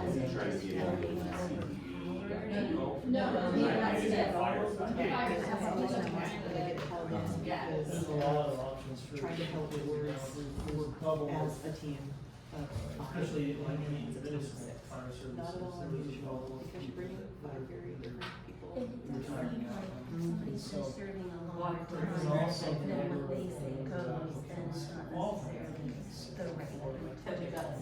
That constantly can happen, because again, It used to be years, that and they it is had different. I definitely defer to the people who have been on the board longer than me. I'm the only person, because I need to. But I'm also the person. I was. Oh, it's really like just trying to get it. Yeah. And that 5,000, they would let down about So, reasonably it's a qualified balance, people. because And you're, then they would, well, then they would. again, you don't, it's like, you're not, it's like a family you didn't choose. You know, So there's a lot that needs to be figured out, so I do a lot on conflict management, and But communication. those numbers are just not there. So what do you think that is? Feeds into what you're talking I about. think the number of, interesting is, the physician says that they're. Okay, well, if you can, Their trust hasn't been built until they see the Which is difficult. Not disagree with those things done in that. It's not as usual, it's just how, Then- what are people's steps, what are people gonna take to be proactively first step? And so some of the things that are being very intentional about today. It's gonna take a ton of time. I understand, but why you can't do something, but why you can't, doesn't mean I like it, but this is what it is. So if this is the system, then what are the ways we can do these things that we wanna do, and it's very important to show that we're supporting. Yeah, now I take a break. Is our budget. Don't go back to the- In our board, You'll have time. we didn't even have a budget here, so I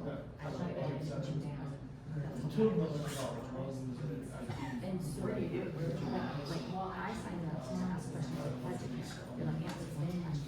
And then they said, well, you can't give public comment tonight because you asked. But my third son, my middle son, actually. I think, I get it. They're doing. I'm just trying to bring things. Before your program got paid, Don't Right. really.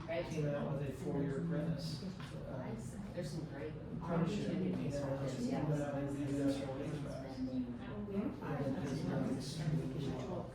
Money, you sign an agreement that you give them. I think that is reasonable to answer that question. Yeah.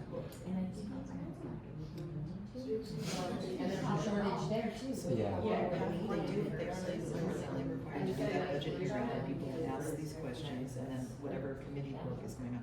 And it should be scheduled with enough time for, even if you can't answer the questions for you right then, that you have enough time to So get for a the last like response. 5 grades, at least something. That one I've done it, like. Right, like he went to college.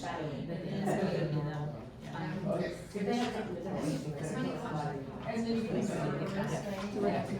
so, hopefully, that was, Yeah, but if you'll address Thank you. that question, yeah, I think that's a really big, it's about to come up. yeah, I can try.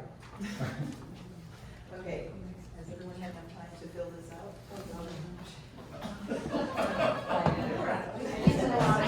Sorry, both a lot, distraction. We're much better at report. Yeah, we like report. Just found it easier to go and like. You needed which that one's break, the so- board actually do. What's it going to? Start there. Okay, so we're just gonna make an adjustment to our schedule as it is, I don't know when, I said 11:30. That's when lunch will be here. Okay, so what we'll probably be doing then is doing some working through lunch. Okay.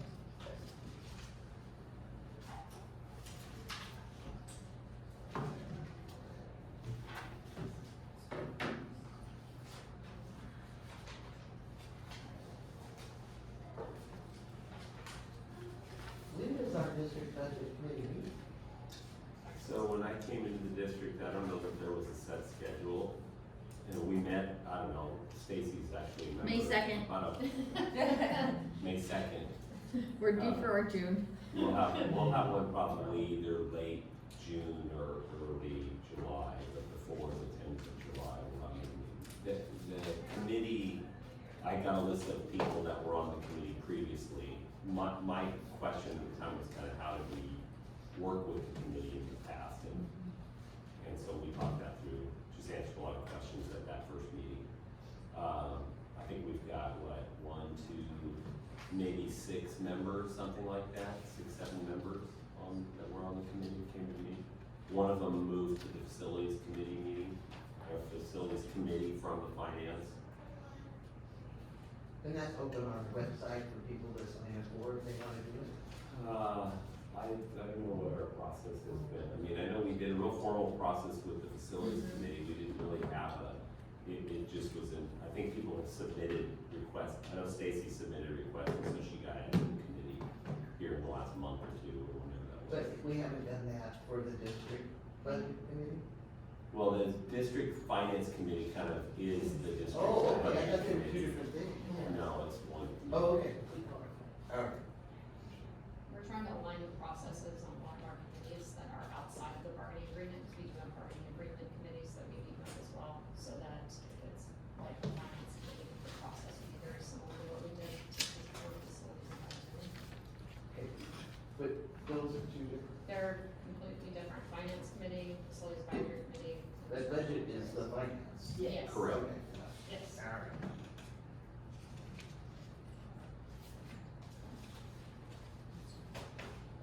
Anyone need more time? No. Yeah. Yeah,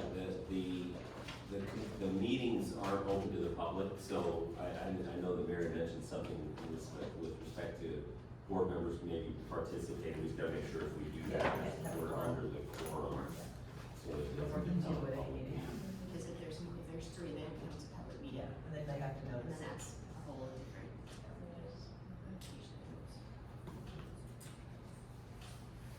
Anyone need more time?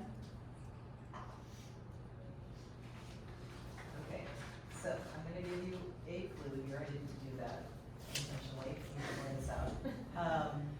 Look at the verb, or is it my dad was an English teacher? Because the verb will help, identify what something, where something might be falling.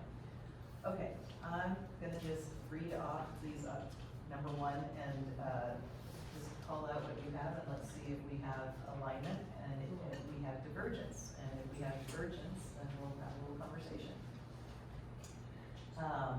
Number 1, establish citizen advisory committee, and goals.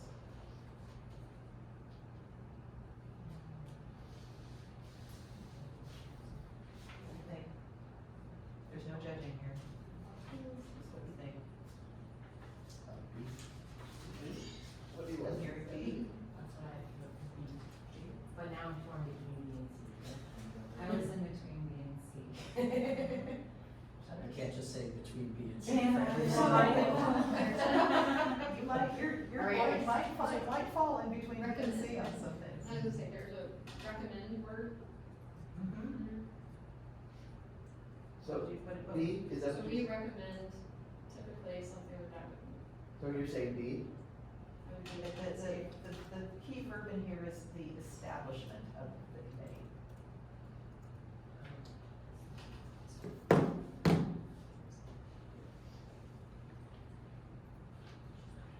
So I guess some of it too was when just reading through, because ultimately, like in my mind, I'm thinking, well, this comes before us on the, like lots of this we ultimately do approve, but you're really talking more about the decision itself and Correct. how.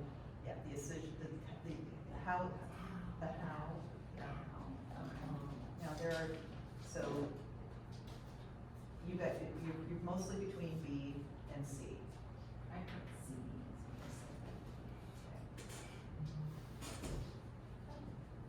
That can, that is something that stuff can come up and the board could say, we think we should establish a citizen advisory committee. How that is done what it would look like, how that would be superintendent doing it. So this is one that it could be either one, depending on which, what it is. Your superintendent may be the one going, you know what, we've identified a need for this. We think we should be having a conversation with the community about X. We'd like your support for that. It'd be great if you could, come. So these are, and goals for the district falls under strategic plan, which is the board's establishing, the framework of a strategic plan, but how your strategic plan is implemented is the superintendent or staff. So like I said, these can be really complex. So in your case, you're falling somewhere in between B and C.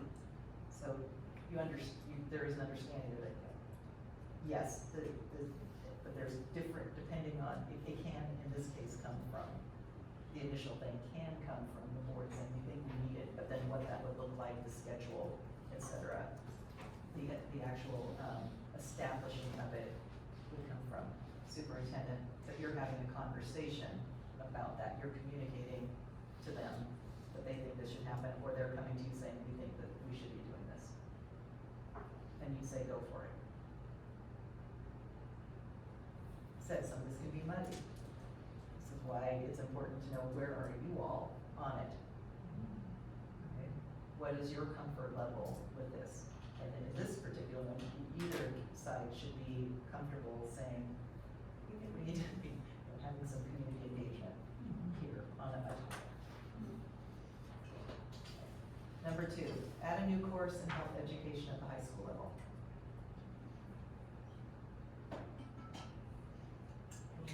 I fully selected A, but again, back to the fact that then it comes back and we ultimately, at the public, or at the board meeting, make the decision to approve it, but I'm A. Yeah, because it's that adding, absolutely, that is an administration thing. Have to sign off or whatever.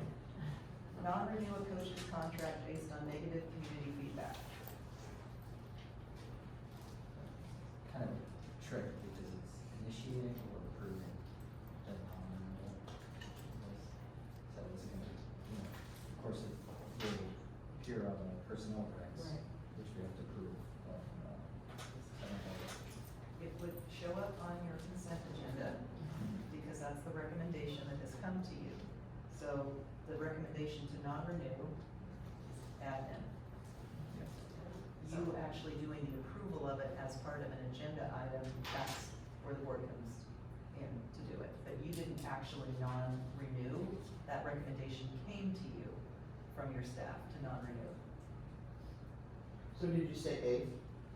I refuse to answer this one. I think she said you can't do that. Because we're Did not not judging provide you. enough Yeah. information. Did not provide it. You want an E option? Like I said, this can be challenging. Yeah. And then this is why these scenarios were chosen. So this is not a judgment call on anybody and their level of understanding. Because like I said, some things are fairly clear and others are not. And it helps surface where some of these areas might be that also then help you as we're gonna be having the communications and the protocols discussion. Because you get a better sense of where your colleagues are on some of these things and where your comfort level is. Well, I mean, based on the fact that we have one employee and that's not in that sentence, I'm an A. Yep. That's just where I had to mix. Yeah, this one's pretty clear. Set mission, vision, and goals for the school district. That's what I put. Okay. I thought you said there's no rights or wrong. I You're- said some. No, That's right. Listen to what I said. But there's no right or wrong. Now listen to what I said. I said there are some that are very clearly A, superintendent, there are some that are very clearly D, and then there's a lot that are in here, and that I cannot give you a right answer for these. Okay. Okay, so, yes, it's D. This is absolutely within the board's wheelhouse to be doing mission, vision, and goals. That's the umbrella, that's the governance role. Revise dress codes based on parent input at board meetings.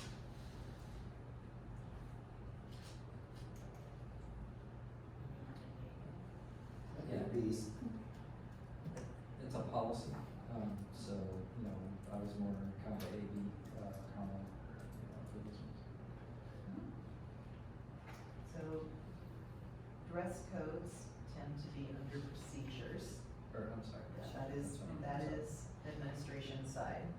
It doesn't matter how you got the input, to do that revision. The act of revising it is an administrative thing. And it's a procedure. This is the stuff in the student handbook. 6, set attendance, achievement, and subject requirements for graduation.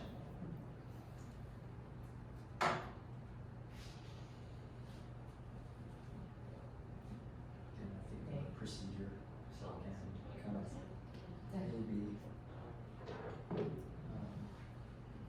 say A. I said B. But I said D because even though she or he would make the decision, I'd still wanna know what the attendance, achievement, and subject requirements were. So I would say completely opposite. It's policy 2410. It's driven and approved by the board, set policy of what a standard graduation is. Well, so when I read that, I was thinking, okay, well, there are state requirements for this. And so since it's state requirement, then we are the ones that it hits first, correct? Correct. It's A. That's what the board does. Way to go. Graduation is your baby. Determine graduation ceremony dress code. I nominate the board to get rid of the long, hot, sweaty gowns. Yeah. That's policy. Procedure. It is a procedure. Yep. So this. What about just burning bodily gown? Oh my gosh, so I caught my gown on fire. Oh, Yes. I'm so Yes. sorry. Yes. And I was like, why do I have 2 of these? And I'm glad I had 2. She went to the dress up box. I did, yes, I went to my daughter's, dress up trunk. Oh my God. Got my second gown. How did you catch it on fire? So, sorry. Sorry, scientists. Yes, I had a candle burning on our counter and, so my husband left my son to go to his practice and I had the gown and I was getting ready to go and my daughter's on the couch and I throw the gown over the counter. I didn't realize there was a candle. I was like, oh, neighbors must have burned their breakfast or something, 'cause I could smell it Saturday morning. And I picked it up and it was a perfectly round hole straight through both sides and my daughter's face, she's like, and she just goes, what are you gonna do? And I'm like, we're gonna go to your dress up box. I would like to point out that this wasn't clear, that it was the graduation ceremony dress code for who exactly, so, I mean, also, a couple different things, right, like it was for us, but, I know in our state, what I was thinking about too, is like our state delineated in, state law about, as far as regalia and cultural appropriate dress code for ceremony. So I was like, this could be left a couple different ways, so for that, as far as that goes, none. The state law, so on that, because we just would take in, Yeah, so approving that policy from law. for that particular that's- recent addition to, state law, yes, because you are required to uphold Right. that law. But, determining what the actual dress code is, that is, yeah, that would be on the A side. Just want to point that out, it's a different direction. Yeah, and this is why this is important to, these are great, I'm loving the way you all are thinking. Because there's all kinds of factors that can come in on these. So 8, establish a new position, Director of Equity and Education.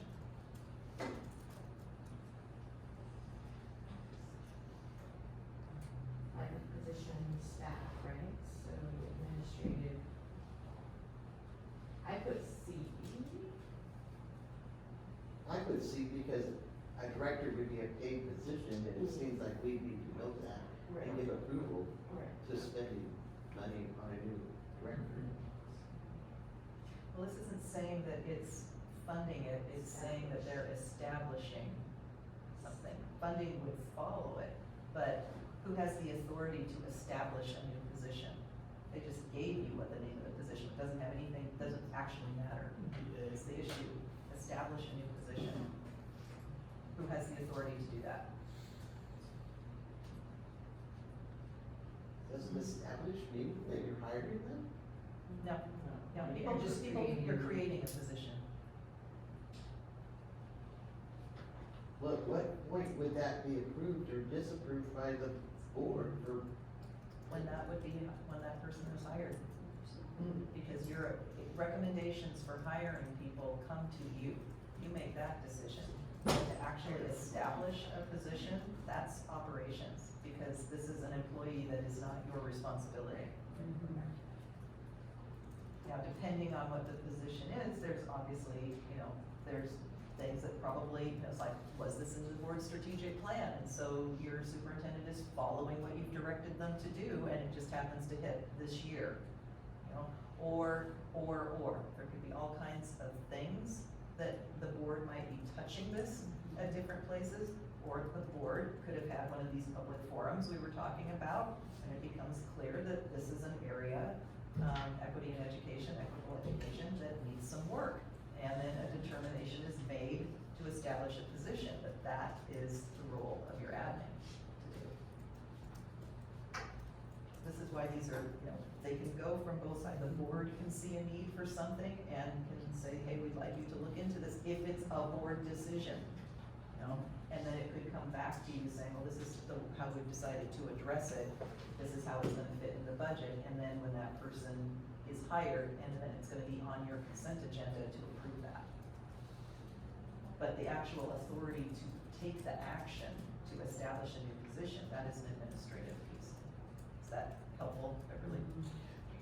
Yeah, because you and I have two different definitions of what established. Okay, well, I'd love to. No, that's, I mean, see, that's part of what the conversation is about, is getting on the same page with definitions, because to me, establishment, hire somebody. Didn't mean, gee, I have this idea, what do you think? Creative. I feel like I work for the government and established is like way back here and this higher end is way, like sometimes it can be, it took me 5 years to get from one to the other one time. Yeah, so again, this is why having this, because somebody in their introduction talked about wanting to be on the same page and using the same language. So this is why this is important, because words mean different things to people. Number 9, seek parent and community input to determine if the school will adopt a dual language model.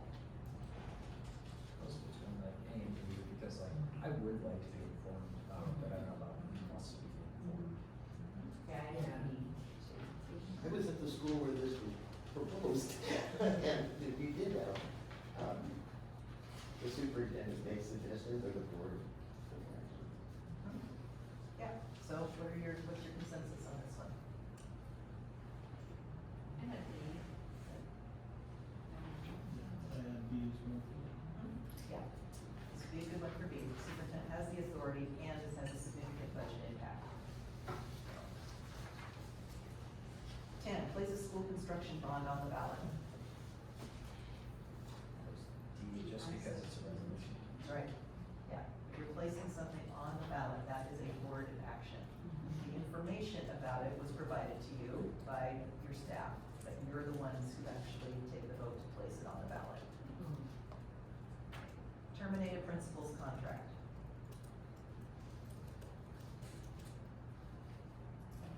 Another one of the tricky ones based on where if I said B,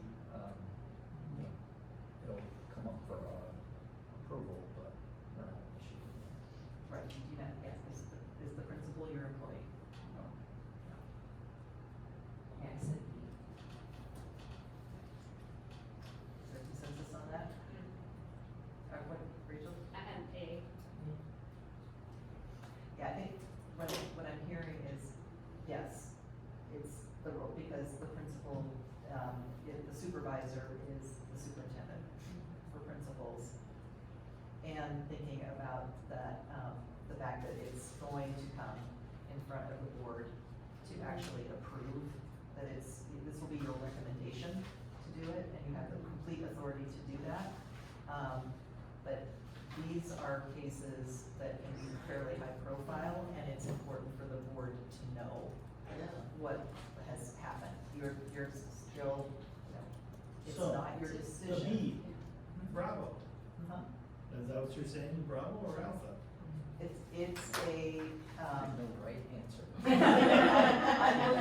I'm looking at the specific, looking at a principal.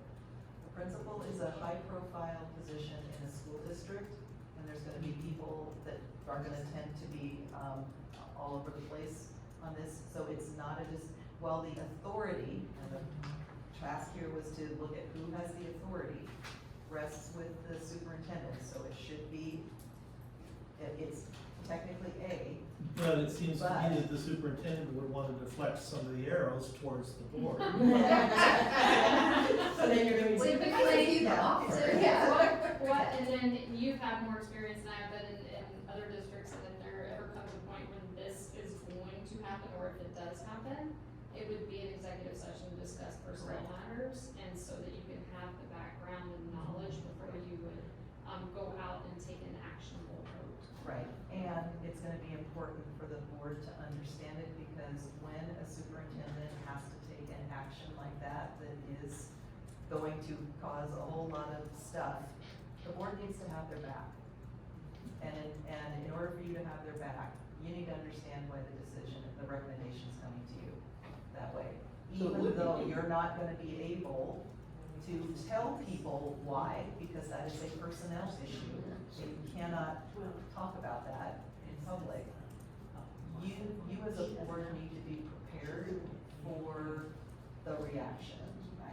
And, I will say it is something that, to consider doing. When we knew something, and this was one of our protocols, and this is again where you have the conversations with each other. If the superintendent felt pretty sure that something was coming up that was gonna be really contentious, we were informed about it. We're in a small community, and I am gonna run into people at the grocery store, at the football field, or wherever else I am. And there were times that even though the board chair was the spokesperson, and we could deflect to them, if people wanted to ask questions, given the dynamics in our community, we would have the discussion with the superintendent and our legal counsel to see if there were 2 to 3 talking points that we could all say. And that was really helpful for all of us, because we knew that we were gonna be speaking with one voice, wherever we happen to be, because in a situation like, a contentious situation like that, you do not want to have different board members saying different things.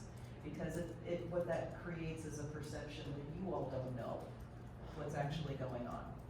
And you don't want that, and it's not actually accurate in a situation like this, you would have known. So we were able to use the same words, and I could say something, and then if I wasn't the board chair at that time, I'd say, this person is our designated spokesperson, please feel free to contact them. And they'd go to them and they would hear the same thing.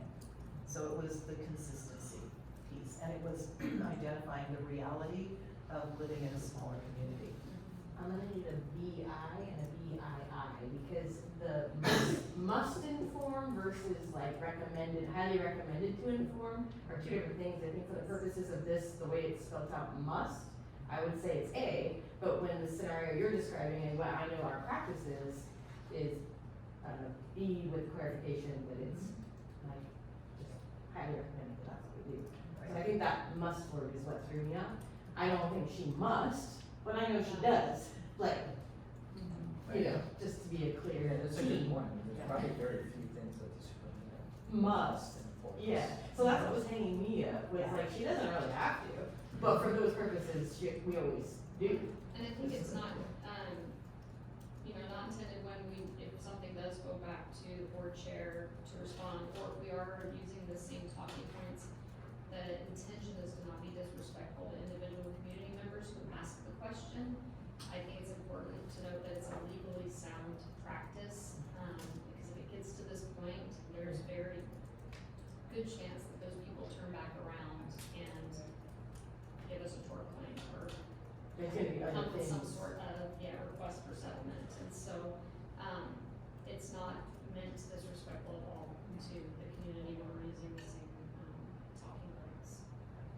Yeah, you have to be very careful about liability, because if it gets back, plain telephone, what someone actually said and the way it gets back to the person who's the subject of it could be very different.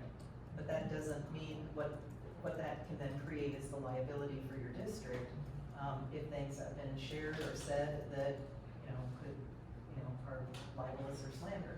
So the less said in these situations, the better for everyone.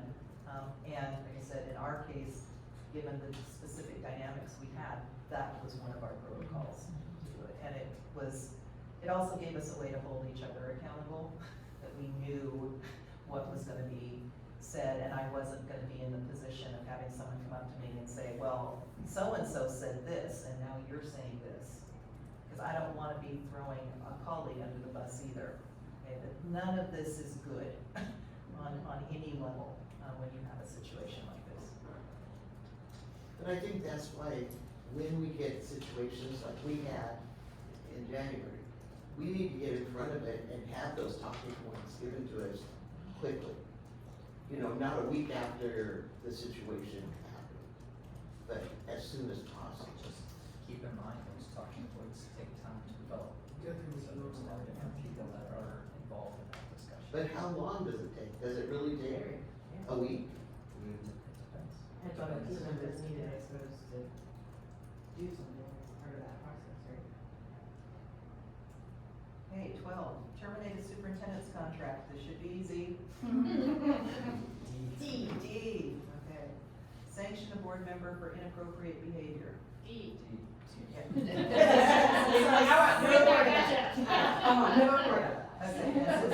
is actually, we're laughing about this because we see it and understand it. However, I do want to make the point that, it is not the job of the superintendent to play referee between board members. It's not. She has 5 bosses. You do not want to be the referee, and it is an inappropriate position to put any superintendent in. And this is, again, one of the reasons why conflict management is really important, and the kind of conversation that we're having right now. So, in your particular case, this does not appear to be an issue, but it is in a number of districts right now in our state. So, it is an important thing. Do not put your one employee in the position of being a referee. And there are, processes for sanctioning, a board member. 14, approve the hiring of a new principal. Should be straightforward too. Yes. You're doing the approving of it. It's been recommended to you, you do the approving. 15, add additional teaching staff to accommodate increases in student enrollment.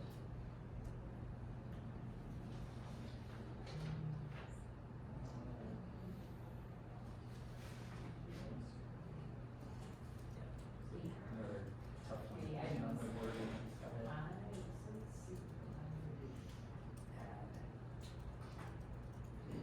So this is one where the superintendent has full authority to do it, and you can have an expectation or a protocol in place that this would be something that the board would be informed about.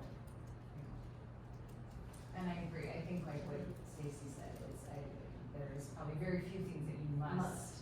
I think it's just been a practice that, we have, and it goes back to kind of what you said at very, those kind of top things of a high functioning board and maybe a high functioning relationship with the board and the superintendent, is that trust and respect and communication. That those things are just key, that we do this out of respect, and that no surprises, and everybody wants to be on the same page and be informed. No surprises is a very key protocol.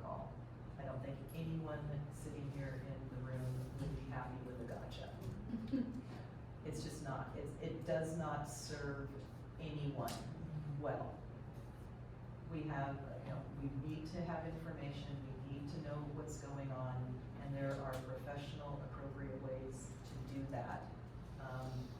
It's not a good look to do a gotcha when a staff member is giving a presentation to you.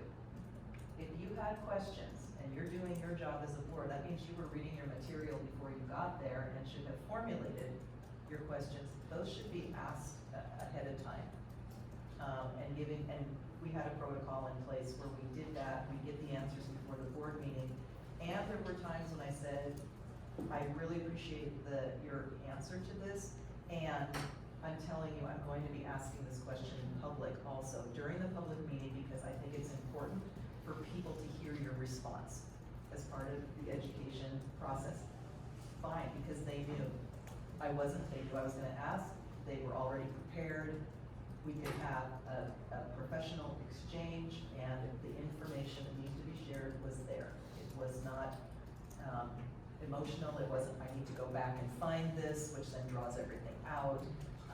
There's just ways that all of our needs can be, for information and communication can be met, that we can do it in a way that is respectful of the people in our organization. Okay. Temporarily suspend a principal for cause pending an investigation. Yep. A. Terminate a teacher due to policy violations.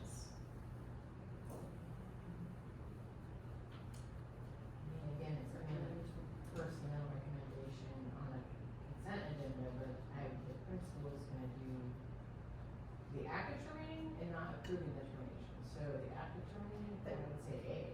They're going, yeah, the act of terminating, so a recommendation is coming to you. The actual terminating of it is, D, because it's Yes. kind of the final Yeah, step. okay. yes, so it's D, action of terminating. Change attendance boundaries. That's a fun one. Go for it. Yeah. I said A. Yeah. You said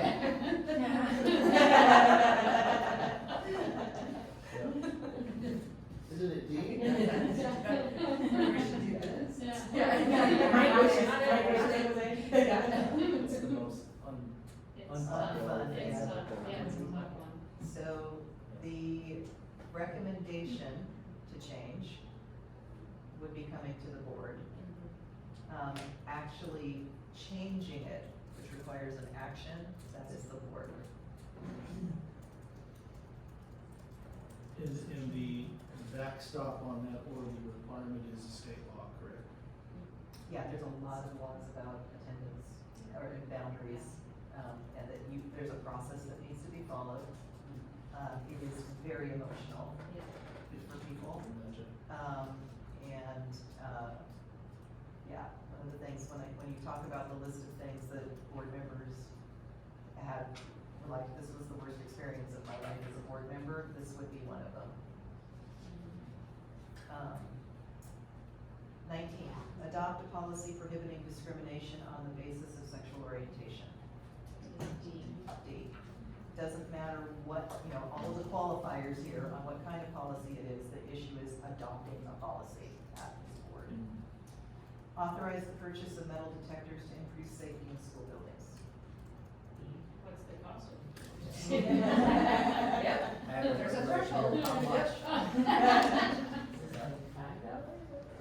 Is it a wand? Depends on how much they cost. Okay, so what are you thinking? A, B, C, D.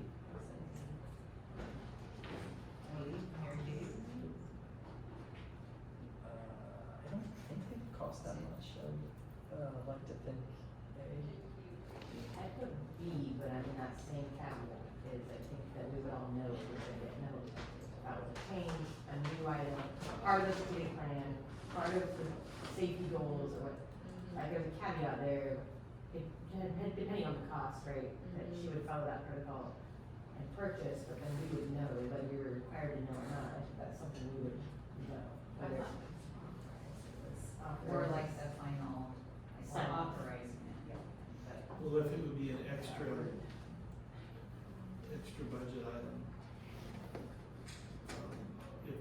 be a supplemental item in that, then we'd have to get involved. But if it's within a maintenance budget, then that's my thinking. Yeah, this could be something that you had planned for, and so it would already be in the budget. The act of authorizing it though, approving it, would be when you approve the vouchers, you are approving expenditures. And so this would be in it. Now, I don't know what your threshold is where it has to come to the board, but obviously if, then that puts you in, the superintendent has the authority to make that recommendation, but you have a process in place that says, and the check and balance is, we are also, notified about this because it's over that threshold and we're voting on it. So this one would be district specific, because different districts have different ways that they handle that. So that was a trick question? No, they're not intended to be trick questions, they're intended to they're taking real scenarios that boards deal with and surfacing those issues in a way where you can have a conversation about, what do I think? Where am I comfortable? What do we agree upon as a collective that is what our expectations are? What's the recommendation on that option then of those? That would be. Yeah, okay, you don't have it. No, this is really, these are things that you all, I'm here to help surface some of these things and provide an environment for you to have that conversation. But these are the kinds of things that are conversations the board has. And whenever there's divergence in opinions about some of these things, then those would be areas that you might wanna be, wanting to spend some time on to make sure that expectations are all in alignment, that when we're saying something, we understand the same thing, about what that means and what intent is. So authorizing the purchase, isn't that C or D? Depends really on, if it's an action item, if it's above our threshold, it goes to board for vote, depending on how much it was. So, I mean, if you substituted metal detectors in for safety vests or something like that, those probably aren't as high profile if we went out and bought a safety vest for every fifth grade teacher running, sidewalk, or carpooling pickup. But if we say we're gonna bring metal detectors in, that's where it goes to, man, we better have some community input on that, and we had better have, open discussion about metal detectors. To me, that's a different level of impact. So it's not just monetary threshold, but it's also level of impact to the whole system. So that's why I said C. Yeah, and I would agree, because I think it really comes down to context. For the purchase, are we dealing with an emergency situation? Are we dealing with, with an elevated threat in our region? Or are we talking about, a long-range plan identified this need? And so I think it could slide up and down that scale, Right, according to context. right. A lot of these are context-based. And so again, another reason why it's important to have some consensus around what you all are comfortable with as a board, and also knowing the dynamics of your community, as well as, there are just some things that are hot buttons. Bringing in metal detectors, you're gonna have a wide range of perspectives on that one, and that is not something that should be done lightly, and you should be getting, input from people, and providing the rationale for why this recommendation is coming. But ultimately, any expenditures do come through, we see it on the vouchers, so, I mean, that is our job, to review all of those every time. And, if there's something that you see that you're like, oh, and you just have a question, like, just saying, hey, what is this? Right. So, We actually did it because reviewing vouchers is actually one of your statutory requirements as a board member. But we didn't think it was a good use of all of our time to have everybody reviewing them every month. We set up a calendar where 2 of us per month were reviewing them and were assigned to it. We had, the year blocked out. So if I did it in March, I would also do it in April. So I could see 2 months, but the person who was paired with me would be, different on either side of that. And then we would make a statement, because your vouchers come on your consent agenda. So we would, ask our questions, get them responded to, and in the meeting when the consent agenda came up, one of the two of us would say, we've reviewed the vouchers this month, questions that we had have been responded to, and we feel confident about approving the vouchers. Public, so we had it in the public record that we had been doing our fiduciary responsibility, and people could see that we were doing that, and it was way more efficient than having everybody do that. It takes a chunk of time, as you will see, when you get your first staff, goes the vouchers. Mary, where were you on the school board? In Tukwila. We had a pretty stable board, and we had lots of conversations like this, so we did a lot of things. We made a lot of mistakes, but we also learned from them and put a lot of strategies in place, because as a small system, everybody's wearing multiple hats. So we were trying to we spent quite a bit of time trying to figure out how can we be efficient and make sure that we're doing our fiduciary responsibility and our statutory responsibilities. Okay, we are on 21. Select the architect to design a new wing for a school.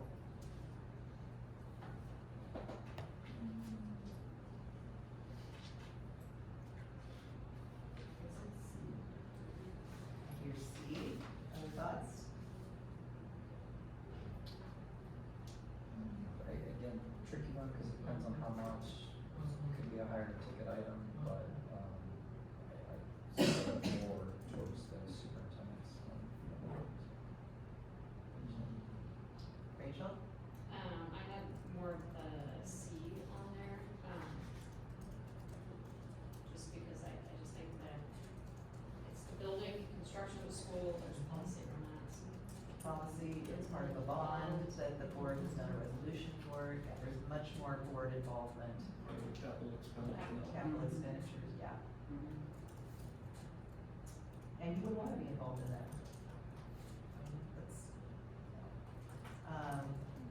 Select the design for a new high school.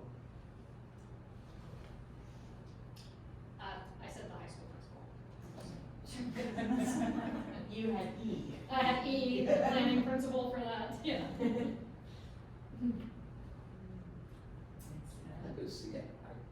Yeah, for what I did for this one, I did a little bit more like board versus the previous one, a little bit more superintendent, because this is a good example of the what and the how. So the design is the what, the how it's actually done, mostly from the architect. This is something that will be all over the board on this.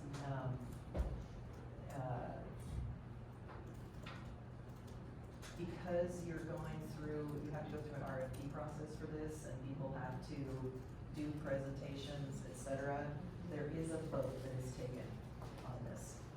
And so, there are things that all along the way with the principal, the community, the students, the whatever, but to do the actual selection of it, because that's an action that's being taken, a recommendation could come to you of the different things, but this is actually the board. Yeah, this, like I said, there's a lot of uphold the suspension of a student for bringing a weapon to school. That goes back to that quasi-judicial role of the board. If something comes to you that a student was suspended and they're wanting to challenge it, you would be, that word is critical, uphold. To be honest with you, I thought the superintendent was upholding the decision of the principal, so I'm articulating it from I was thinking of it. But I assume it's going through the layers, so I didn't know it jumped from. Okay, so good point, very good point. I was like, she should Because uphold, yeah, she should uphold what the principal said before we even know about it. correct, yes. Or It's a, handle so it. it's a, so in the scenario that you just described and what you were thinking, yes. In the scenario It didn't say that what I level. went to, yeah, it didn't say what level. If it said uphold the appeal, then I would have been a B. So words matter. This is great, love it. Authorized purchase of one-to-one technology for all students in the district. said It's C. big ticket. Yeah, the big reason to it, yeah. Did you say C? I said we have to authorize a big, yeah. Shift funds in the annual district budget to accommodate the one-to-one technology, student technology purchase. That's D for sure, right? That's admin side. Whether it's on, A, B, or C, that's, would depend on you all, but that is an admin function. So you've authorized the overall budget ahead of time, and then if we're shifting funds, it would probably come back to a monthly budget report, and where Mike would, you'd come in and say, hey, we need to shift funds from this pot of money over here, here's why we're making this shift, because we need to accommodate the purchase that you just approved for those one-on-one devices. Oh, I took it to be arbitrarily, independently saying, we're gonna switch budget money. Seems to me that this board would need to approve that. Well, this is why those two were together, is to show the difference. Authorizing the purchase of it, that's the board action. How that's done in this scenario is that you gotta shift some funds around. And that how is an administrative function. With us too, like in the management report, here's what I was assuming in the management report that would come to us. They would ask us to authorize it, but then also probably include in there how they were gonna do that. And so it's kind of like a package of, we authorize it based on the information that you gave us of how you were gonna do it. Now, if we wanted to shift funds between like operations and Right. capital. Totally. that would be a Very different, very Yeah. different. Changing buckets. Yeah, you're changing buckets, and that's its own legal process that has, and the board has to, be voting on that. And then the last one, authorize the school principal to exceed the school's annual budget with funds to come from district reserves.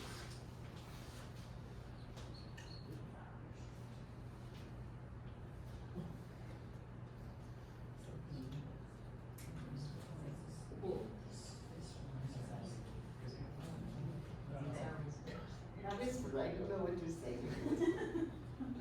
I mean, we approved a top Yeah. dollar amount.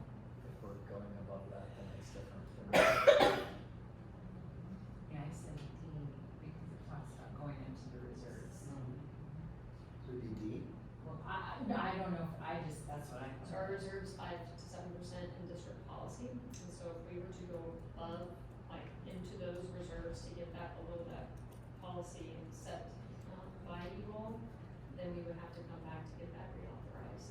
Here was my hangup was that, authorizing a school principal, I would think you would authorize that before it would come to us. So we would be authorizing a superintendent's, request. So that's where I was like, semantics. So this is a two-parter. The superintendent can authorize absolutely the school principal to exceed that school's annual budget allocation. But this part here, with the fund, the qualifier, the Yeah. funds that need to come from district reserves, now it also then puts it into the board's, Yeah. wheelhouse. I was just literally thinking the school principal though would not come to us with that. No. Like the school principal would go to her and then she would come to us. So to me, it's kind of messy in the steps, the three-parter in that qualifier. That's why this is in here, because a lot of the stuff you do is messy. And why it's important to understand and have a good understanding of what this would look like in your particular district. So, did this exercise help, or did it muddy things for you? Or a little of both? And help, Absolutely. yeah, very helpful. Sometimes just having being able to have an opportunity to do this when you're not being presented and in the midst of any of these decisions is really helpful. Because you're not having to react to something. Almost all of you were coming up with, well, what about this and what about this? Great questions, because all those what abouts could happen. Very context dependent, situation dependent. And so, again, having some of these foundational pieces in place, for you all to be working, well as a team and being able to say, well, you know what is this exactly? Is this a how, where, and to be able to kind of have that mental model of where are we on this continuum of authority, is a very helpful tool for everyone to have. So, it's lunchtime, and so I wanted to take a temperature check with you all. Do you want a mental break and just have a lunch break for about 20 minutes? Or do you want to continue just on our next piece, which you don't really have to do anything. It was just gonna be me doing an introduction of the board standards to you. It's up to you. I can do whatever you want. Yeah. I'm good with, yeah, that's fine with me either way. Okay, so, why don't we take at least a 15-minute for you all to get your food. And you, and maybe you. I sort of forget that. Sorry. The end of the day, why am I so hungry? Right.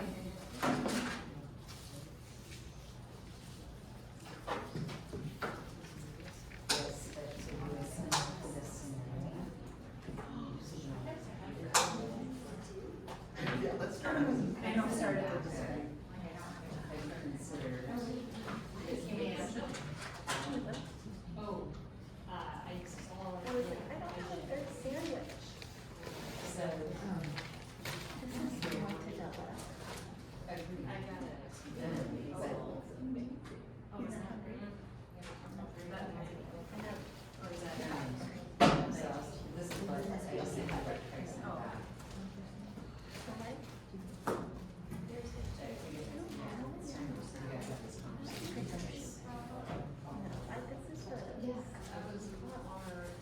I have Tom and Srinor to that. What's that?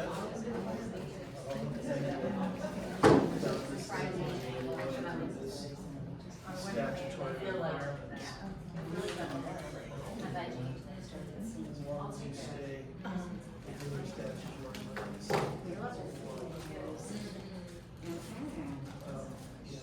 Just think of the Well, I think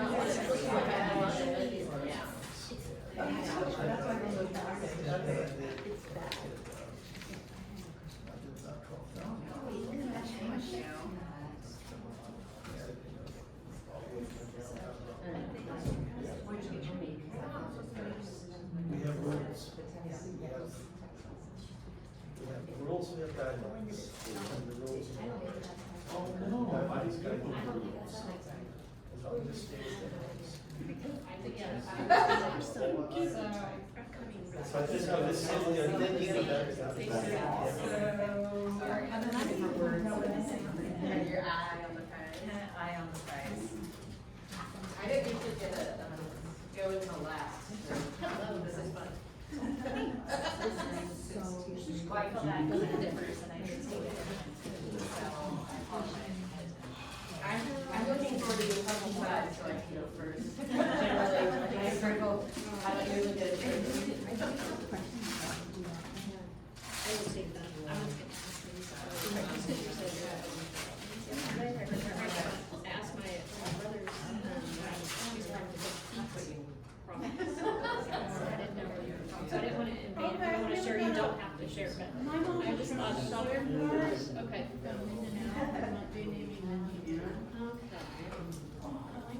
Thank you. Okay, yeah, C-E-V-I-T. Yeah, City and City, it's pronounced B-T. Some people pronounce it Yeah, oh, it's funny, I wanted to be able to see when the I know. because I like it because she and I was reading her, but I was like, It's very. I don't know if you just say A, I'll be like. Yeah, and I Yeah, well,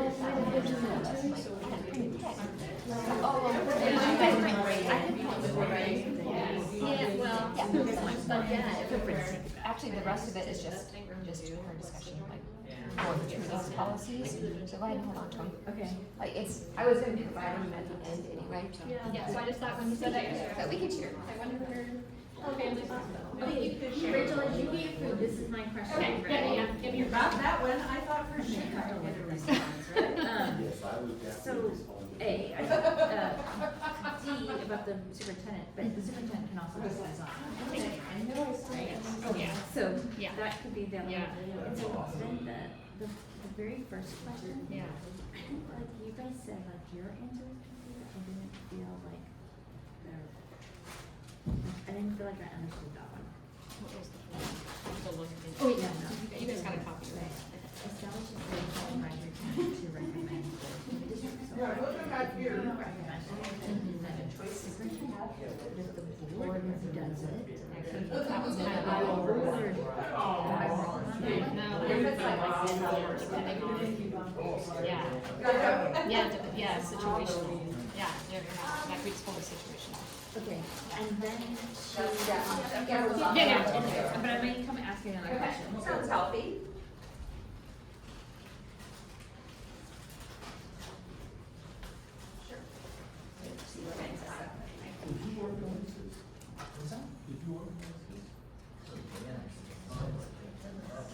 Yeah, we're not looking at that.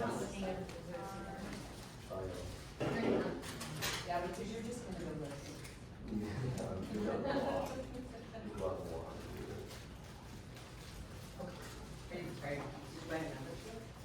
Not yet, but I think I will actually.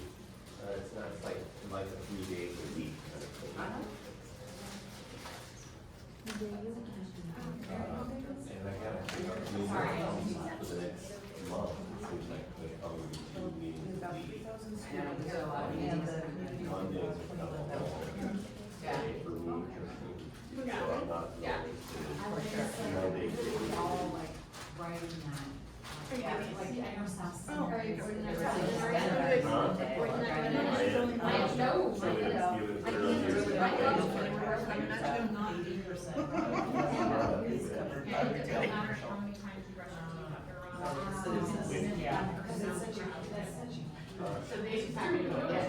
Yeah, we have to, make sure we hit all the thresholds, but it's not, they're really getting a good deal.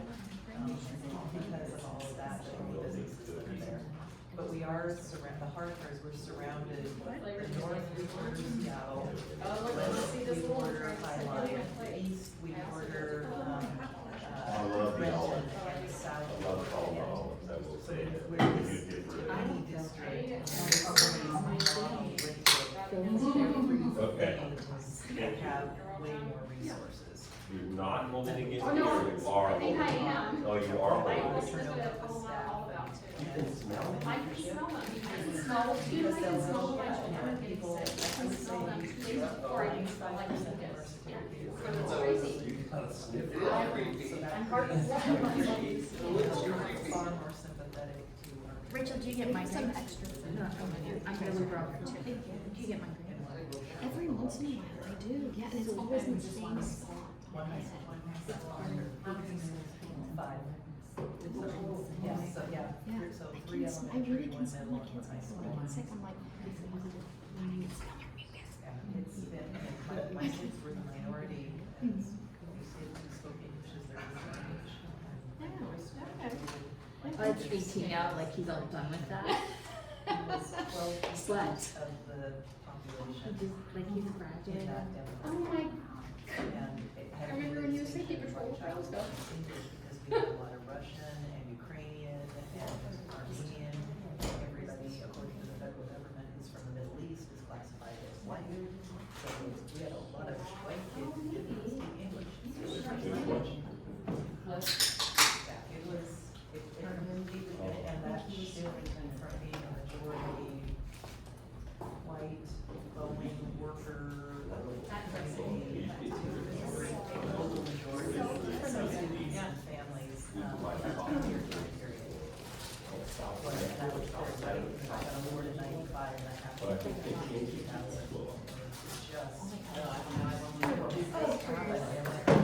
Why all of a sudden is this happening with so many people? That's coming, and we're pretty sure, found there were 19 communities around the country that had that similar And the common denominators were large urban centers with services that were easy access to them. And we are pretty sure that they thought they were such a district where it would have been a completely different, dynamic as a percentage of students. They flipped it for us. For them, it would have, it would have been a blip. And they thought, we're pretty sure that had to be the case, and moderately priced housing. So there were a series of years there that we literally had a 40% turnover during the school year. Because when you come in, you're only given housing for 3 to 4 months. And then you're supposed to be fluent in English and on your feet, understanding our systems, have a job, and then they had to move. And so literally the pockets that then grew up in Kent were people who had landed in Tukwila and then were going further out south to Harvey where it was less expensive. And I was creating community. I would do the same thing. There's literally apartment complexes that are, people. So apparently we don't have any batteries on it, somebody's gonna have to go to the store. Does it work? Sometimes, so it does, but it just eats through the batteries so quick. So we have it on our deck that it faces, that develops next door to the nest, bark. My dog's a barker. So mine doesn't, you walk out there and you stare at them, and I'm like, oh no, don't start at them, don't start staring at them. Then you're just gonna make them bark. So the behavioralist that we have is $1,500 per half hour. I'm like ready to fight. There's something for me. She's the dumbest dude. Did you say $1,500 for that? Half hour. I mean, that is Canadian, so I guess it's only Like like, about $50 then? you know. So does that. It's a 30% exchange, so It it's stops the $700. dog from barking. No. It's a big difference. No, the behavioralist has I've spent $7,000 and she's terrible. She's still terrible. And the person sitting next to you lived that. She's cute. That is like the only quality she has. And he's wealthy, it sounds like. So there were some things about kids that didn't. We're all very poor. Other things that they can't pay for, that are just making them really. Is that your dog that you're training? Citizens. We've tried. She came to us, she had been abused before we got her. She came to us with a broken leg. And she just is so anxious. And she doesn't do well on medication. Was Foster High in this district? Tukwila had a different district name before it switched to Tukwila, didn't it? I can't believe we knew it. Yes, I was involved. South in that. Center, It was South Central. South Central, Called there you South go. Central. Okay, so I didn't know that. And He's yeah. ancient. I am. I started working at the ESD in Vancouver in 1988, and we provided software services for South Central, and I can remember coming up and working with the people and training them. So it was the 90s, wasn't it, We probably? did it in 1997, and I was one of the 2 people that spearheaded that. And so I can tell you how to get a school district name change on the ballot, what it takes. And I couldn't find anybody to talk to because there were no records at OSPI. It never happened It didn't before? happen. But it did happen because South Central was a there used to be hundreds of school districts in Right. the state. And then there were all these consolidations, but nothing had happened in the prior 50 years before we were looking at this in 96, and nobody's done it since. So I'm like, yeah, that's one of my proudest accomplishments as a board member was being involved in the district name change because we had no identity. And that has a whole lot of ramifications in the community. When people hear South Central, they think South Central Los Angeles. Yeah. And that's not. That wasn't what you were. Yeah. Why would you want? Lots of issues. So can I ask a broader question? One thing I don't understand, you guys have talked about it today, is you consistently say you have one employee, which is the superintendent. And I get that she's the one you contractually sign a contract with and seek out. But you do approve the contracts of other employees and on the consent agenda, approve all of the employees. Can somebody, is anyone willing to explain that to me? Because I view you as having all the district employees as your responsibility and your employees, even though Rachel is the superintendent is the one that you evaluate. So I see it as, you know, if you're the CEO, maybe you only evaluate the CFO, and everybody else has their own management underneath them, or maybe, you know, in a company.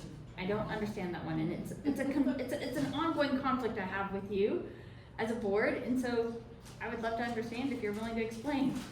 Yeah, I mean, I apologize if you don't understand it, but unfortunately, you know, you answered your own question.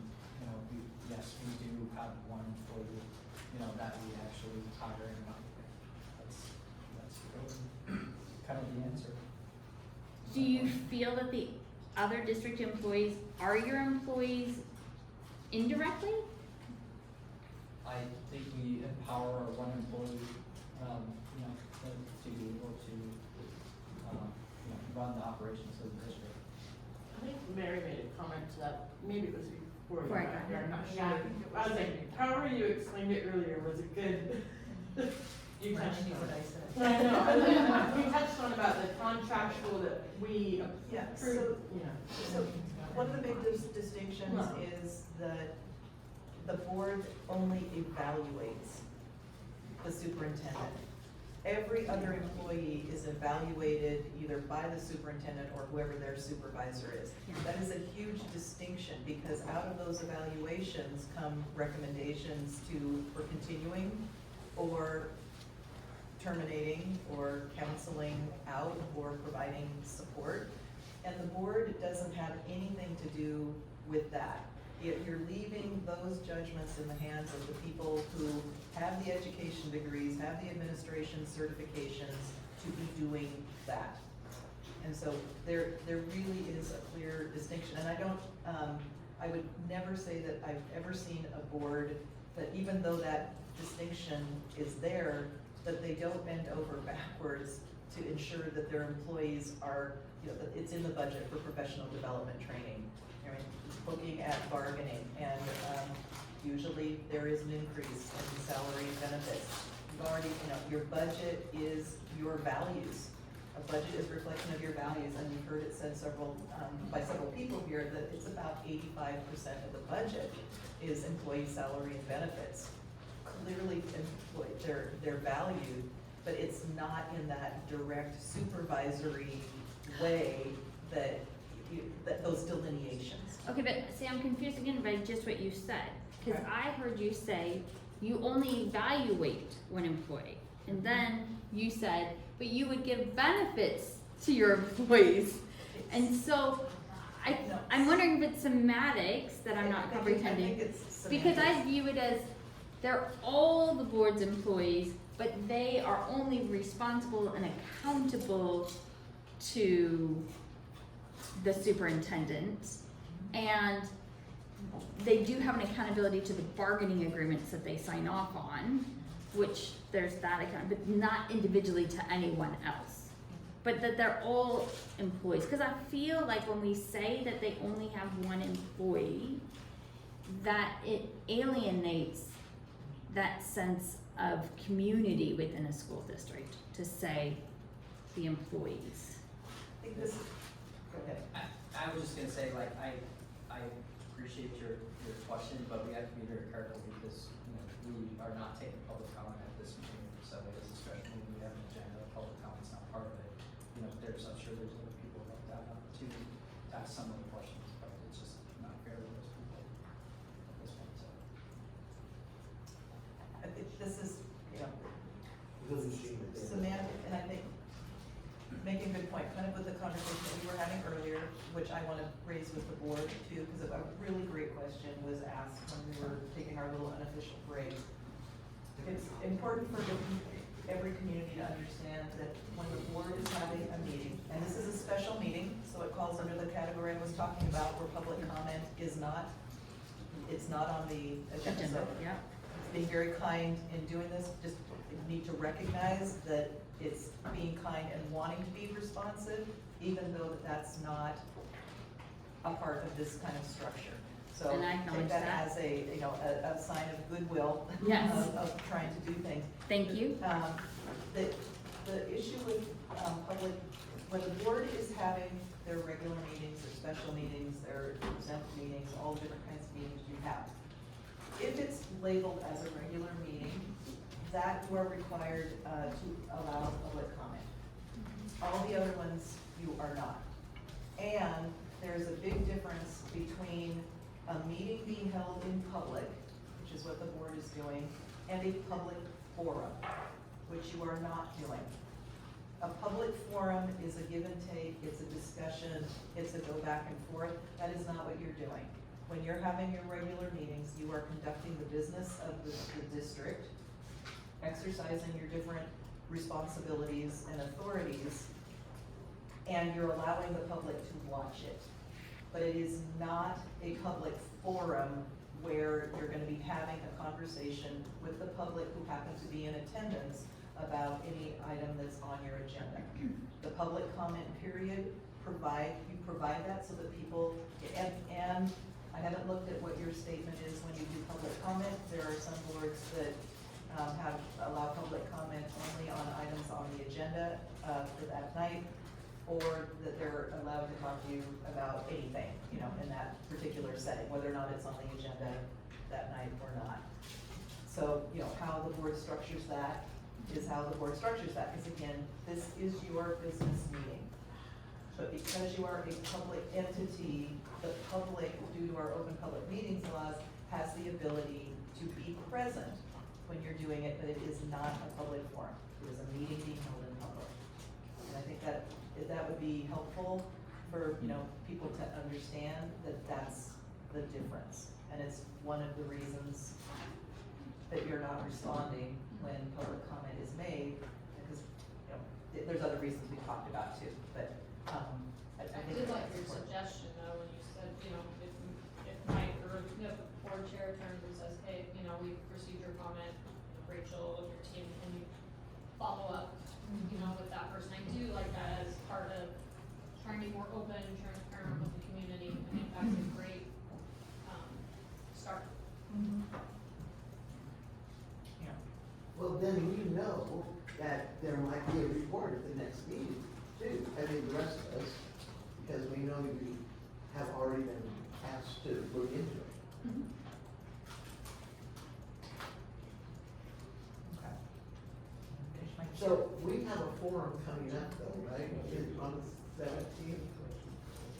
The Yes. facilities advisory committee, they're meeting to discuss it, but yeah, that's one of the things that the advisory committee is gonna discuss, and it's for, I mean, we're putting the reports on the board as management reports, like where they're at. It's something that the advisory team is gonna discuss.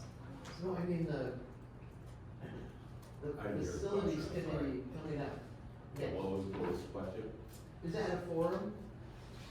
It's not a board forum.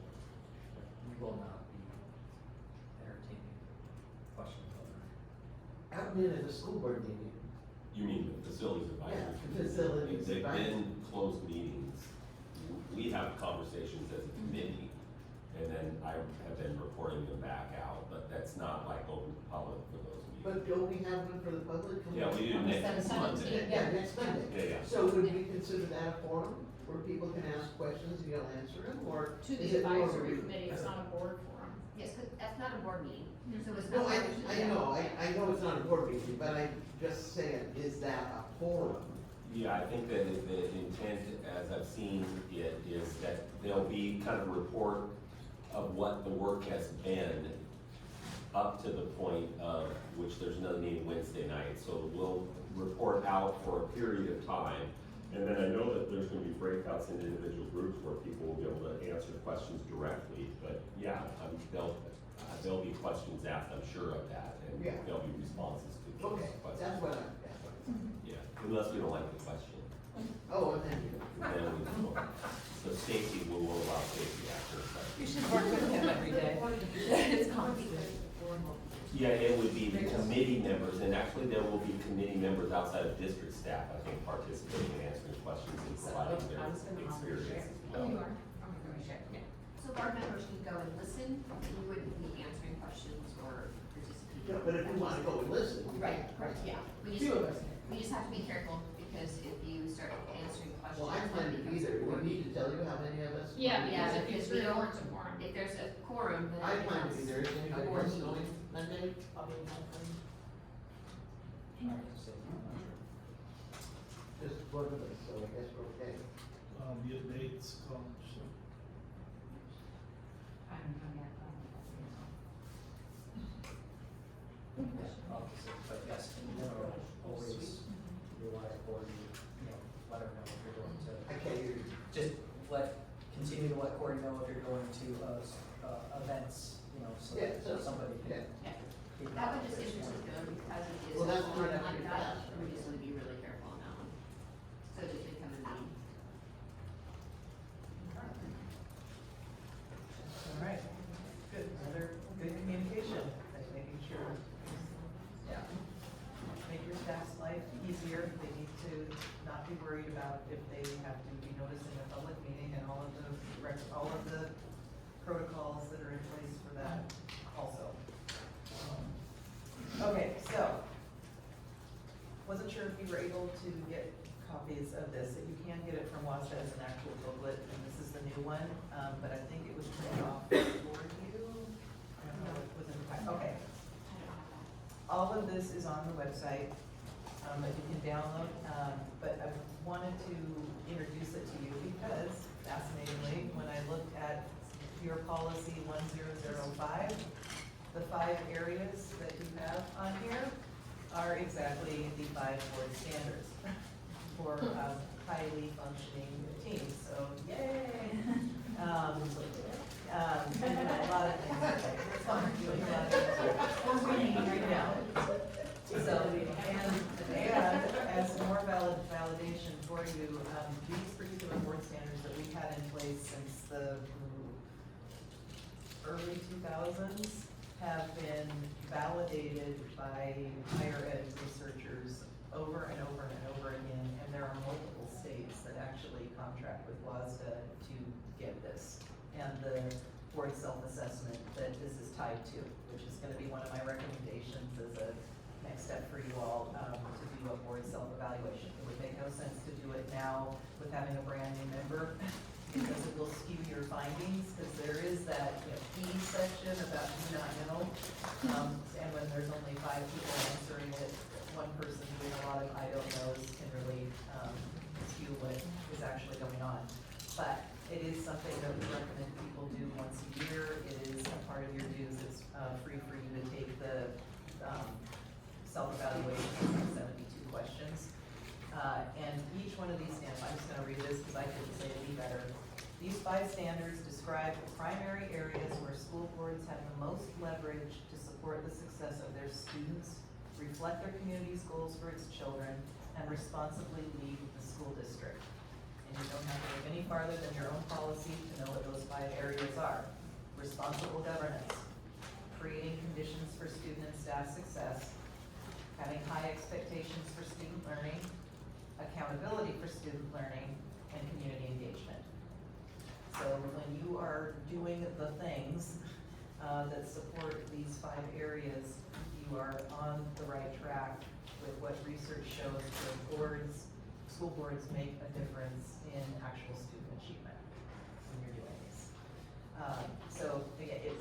Again, it's not any kind of surprise that when you take the board self-assessment, every one of these standards that's in here, this is the provide responsible district governance by, and I mentioned benchmark 1C earlier, respecting and advocating mutual understanding of the roles and responsibilities of board members and superintendents. You have already done that exercise, done a lot of things that you would have been asked about on this.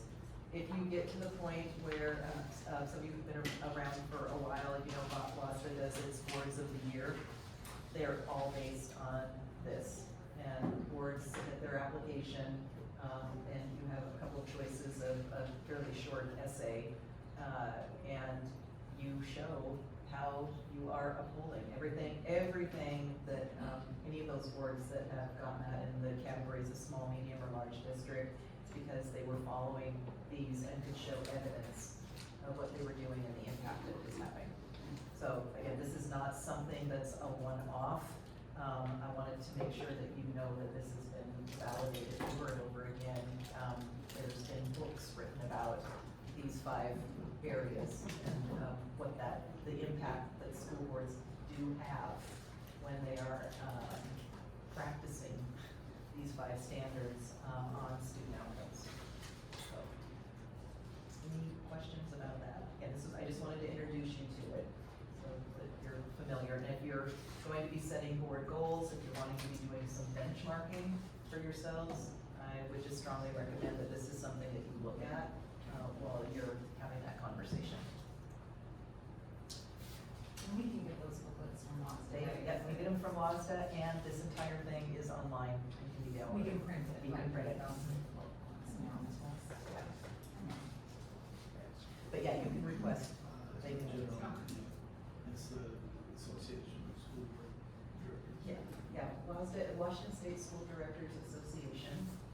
We are one of, here's a fun fact for you, we're one of only 2 state school board associations that is written into statute, which requires everybody be a member. So, you want to make a guess what that other state is? I believe it's on the East Coast. Very close to New York. New Jersey. Us and New Jersey are the only ones. So that's one of the reasons why, because WASDA is written into statute, there are things like the model policies that you get. That is literally one of its statutory responsibilities, is taking what the legislature has passed, getting it into model policy, and ensuring that you all are, it's distributed to all of you, because you have timelines that the legislature has put in place for you to adopt those either new policies or revisions to existing policy. Okay, so after that fun fact, all right, your board operating principles. So, assuming everybody has this, part of your packet. So the interesting thing, this is the basic elements of this I've seen in a lot of, a lot of boards and their procedures. There's some interesting things to be aware of though that I'd like to see what kind of conversation you'd like to have around this. This part we already went through. It's exactly what we went through on the roles and responsibilities piece. So you've got it in there for folks to see. As I said, there's some verbiage here that the last time this was revised was 2016. That and they did a good job for several years in a row. These are the kinds of things that should be revised and looked at every year. So it looks like 2014, 15, and 16, they were able to do that. And it's particularly important and timely that we're doing this because whenever you have a new member of your team, you have a new team. And it's important that whatever these operating principles are that you all have agreed to, that everyone has had a say in it. So anytime you have a new member come on, they need the ability to ask questions about it, perhaps suggest something that they'd like to see added to it for you all to consider. But that's, again, all a part of developing yourself as a team, as a collective. And it can be and they change because they are also reflective of what might be going on and what kinds of issues you're working through or dealing with, addressing in your district or on the board itself. These are procedures, so they can be changed at any point. They don't have to come back to you all as a vote. If you were making a change to policy 1620, that would require some kind of a vote. It also, because it's procedures, while they're there to support your basic board superintendent relationship, but it's a very short policy. And so again, it's providing an umbrella, which is what a governance body does and what a policy does. This is getting to the specifics, and putting it as a procedure means you can change them fairly regularly, and like I said, the standard recommendation is that these are reviewed on a yearly basis. And there might be years you don't change a thing, but you're showing that you're doing it, and it's an important best practice for highly effective teams. And there are now a number of boards that are choosing to take this or a shortened version of it, which we will talk about, because there's a lot of stuff in here. There's a lot of stuff in here, and it was interesting to me that while the RCWs, the state laws, are cited as cross-references to the policy, there is no cross-reference to your other policies where there are elements of this. And so that there's multiple issues related to that. So like I said, some boards and more are starting to take this and change it, whatever this is, but their operating principles, and they're putting it into an actual policy. They're creating a new policy. And in doing that, they're pulling things from these procedures and then doing the cross-referencing to where they come from. But at this point, if I'm a new board member, and this is not saying anything about North Kitsap, this is across the board. I see this on most boards. If you're a new board member and you're still trying to figure all of this out, and across a number of different policies in your 1000 series, you actually have things that say this is what we're agreeing to do, it makes it very difficult for you to know what those things are. When they're consolidated into one document, it's a lot easier, and it serves as a higher level of accountability, not just for the board, but it makes it much easier for your community to understand how you have agreed to work with each other and the kinds of protocols that you are following. The why, this is the why you are doing some of the things you're doing and why you're not doing some other things. So I'm putting that out there for you all to consider how you want this structured and what you think makes sense for you. And then within it, like I said, there's a lot of the things I was highlighting in here. I was having fun with my pink pen. There's a lot of things that are different kinds of communication, but they're there's a section here on page 2 of it that says communications, and it's a hodgepodge of combining communication between the board itself, between the board and superintendent, between the board and staff, between the board and community.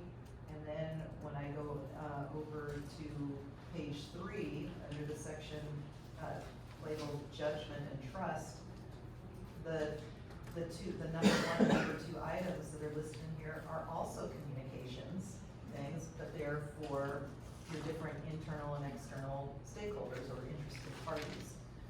When I go to the right below it to decision making, bullet 2 is a comms piece. Bullet 4 is board communications with each other. And the last 2, it even says communicating decisions that are made with clarity, being transparent. So it's an example of having things in different places, whereas one of the recommendations I've made for boards to consider is that everything you've got related to communications, have it in one place. The way the board communicates with each other, the way the board and the superintendent have agreed to communicate with each other, the agreements on how you're communicating with your internal interested partners, stakeholders, and then your external parents and community members. It brings that clarity and transparency that you have indicated in several different ways, just in our time together, that is important to you. And I would agree, it is important, because we want our community to understand what our roles and responsibilities are, you know, what the limitations are, what we can do, what are other things that we can do.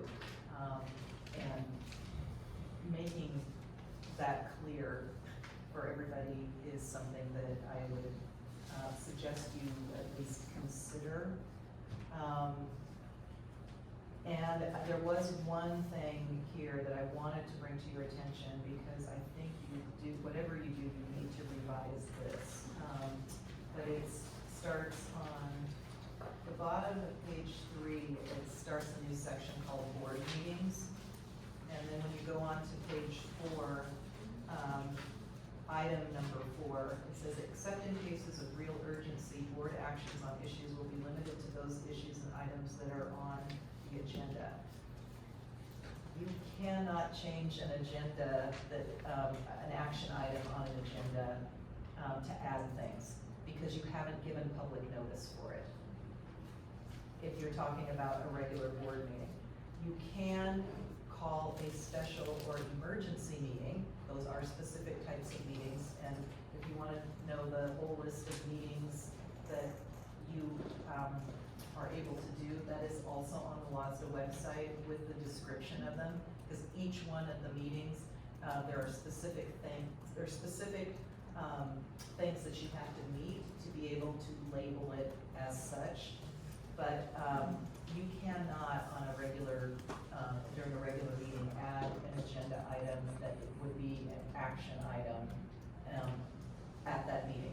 You can amend an agenda to add a discussion item, to change the order of something that was already publicly noticed, but that would be a OPMA violation. But if we just want to discuss something, we could have it. If you want to discuss something, you can, but this specifically says board actions on issues, and except in cases of real urgency, will be limited. So you need that, yeah, that part can't. Needs to just go out. Yeah, that needs to just go away. But again, it doesn't mean you can't act up with urgent, it's just that you have to have it at a special or an emergency meeting, and in some of these cases, and with bargaining meetings, you do not have to provide prior public notice, especially if it's an emergency. Again, very limited, but with everything that happened with the pandemic, these will revise, and it's actually giving way more clarity and flexibility to school districts to take action in case of an actual emergency, a volcano erupting, an earthquake, a flood, etc. But it is important that they are labeled correctly so that you are staying within the guidelines and requirements of OPMA. So I just want to make sure at the front end of this, I highlighted that one because this, that needs to be, however you want to change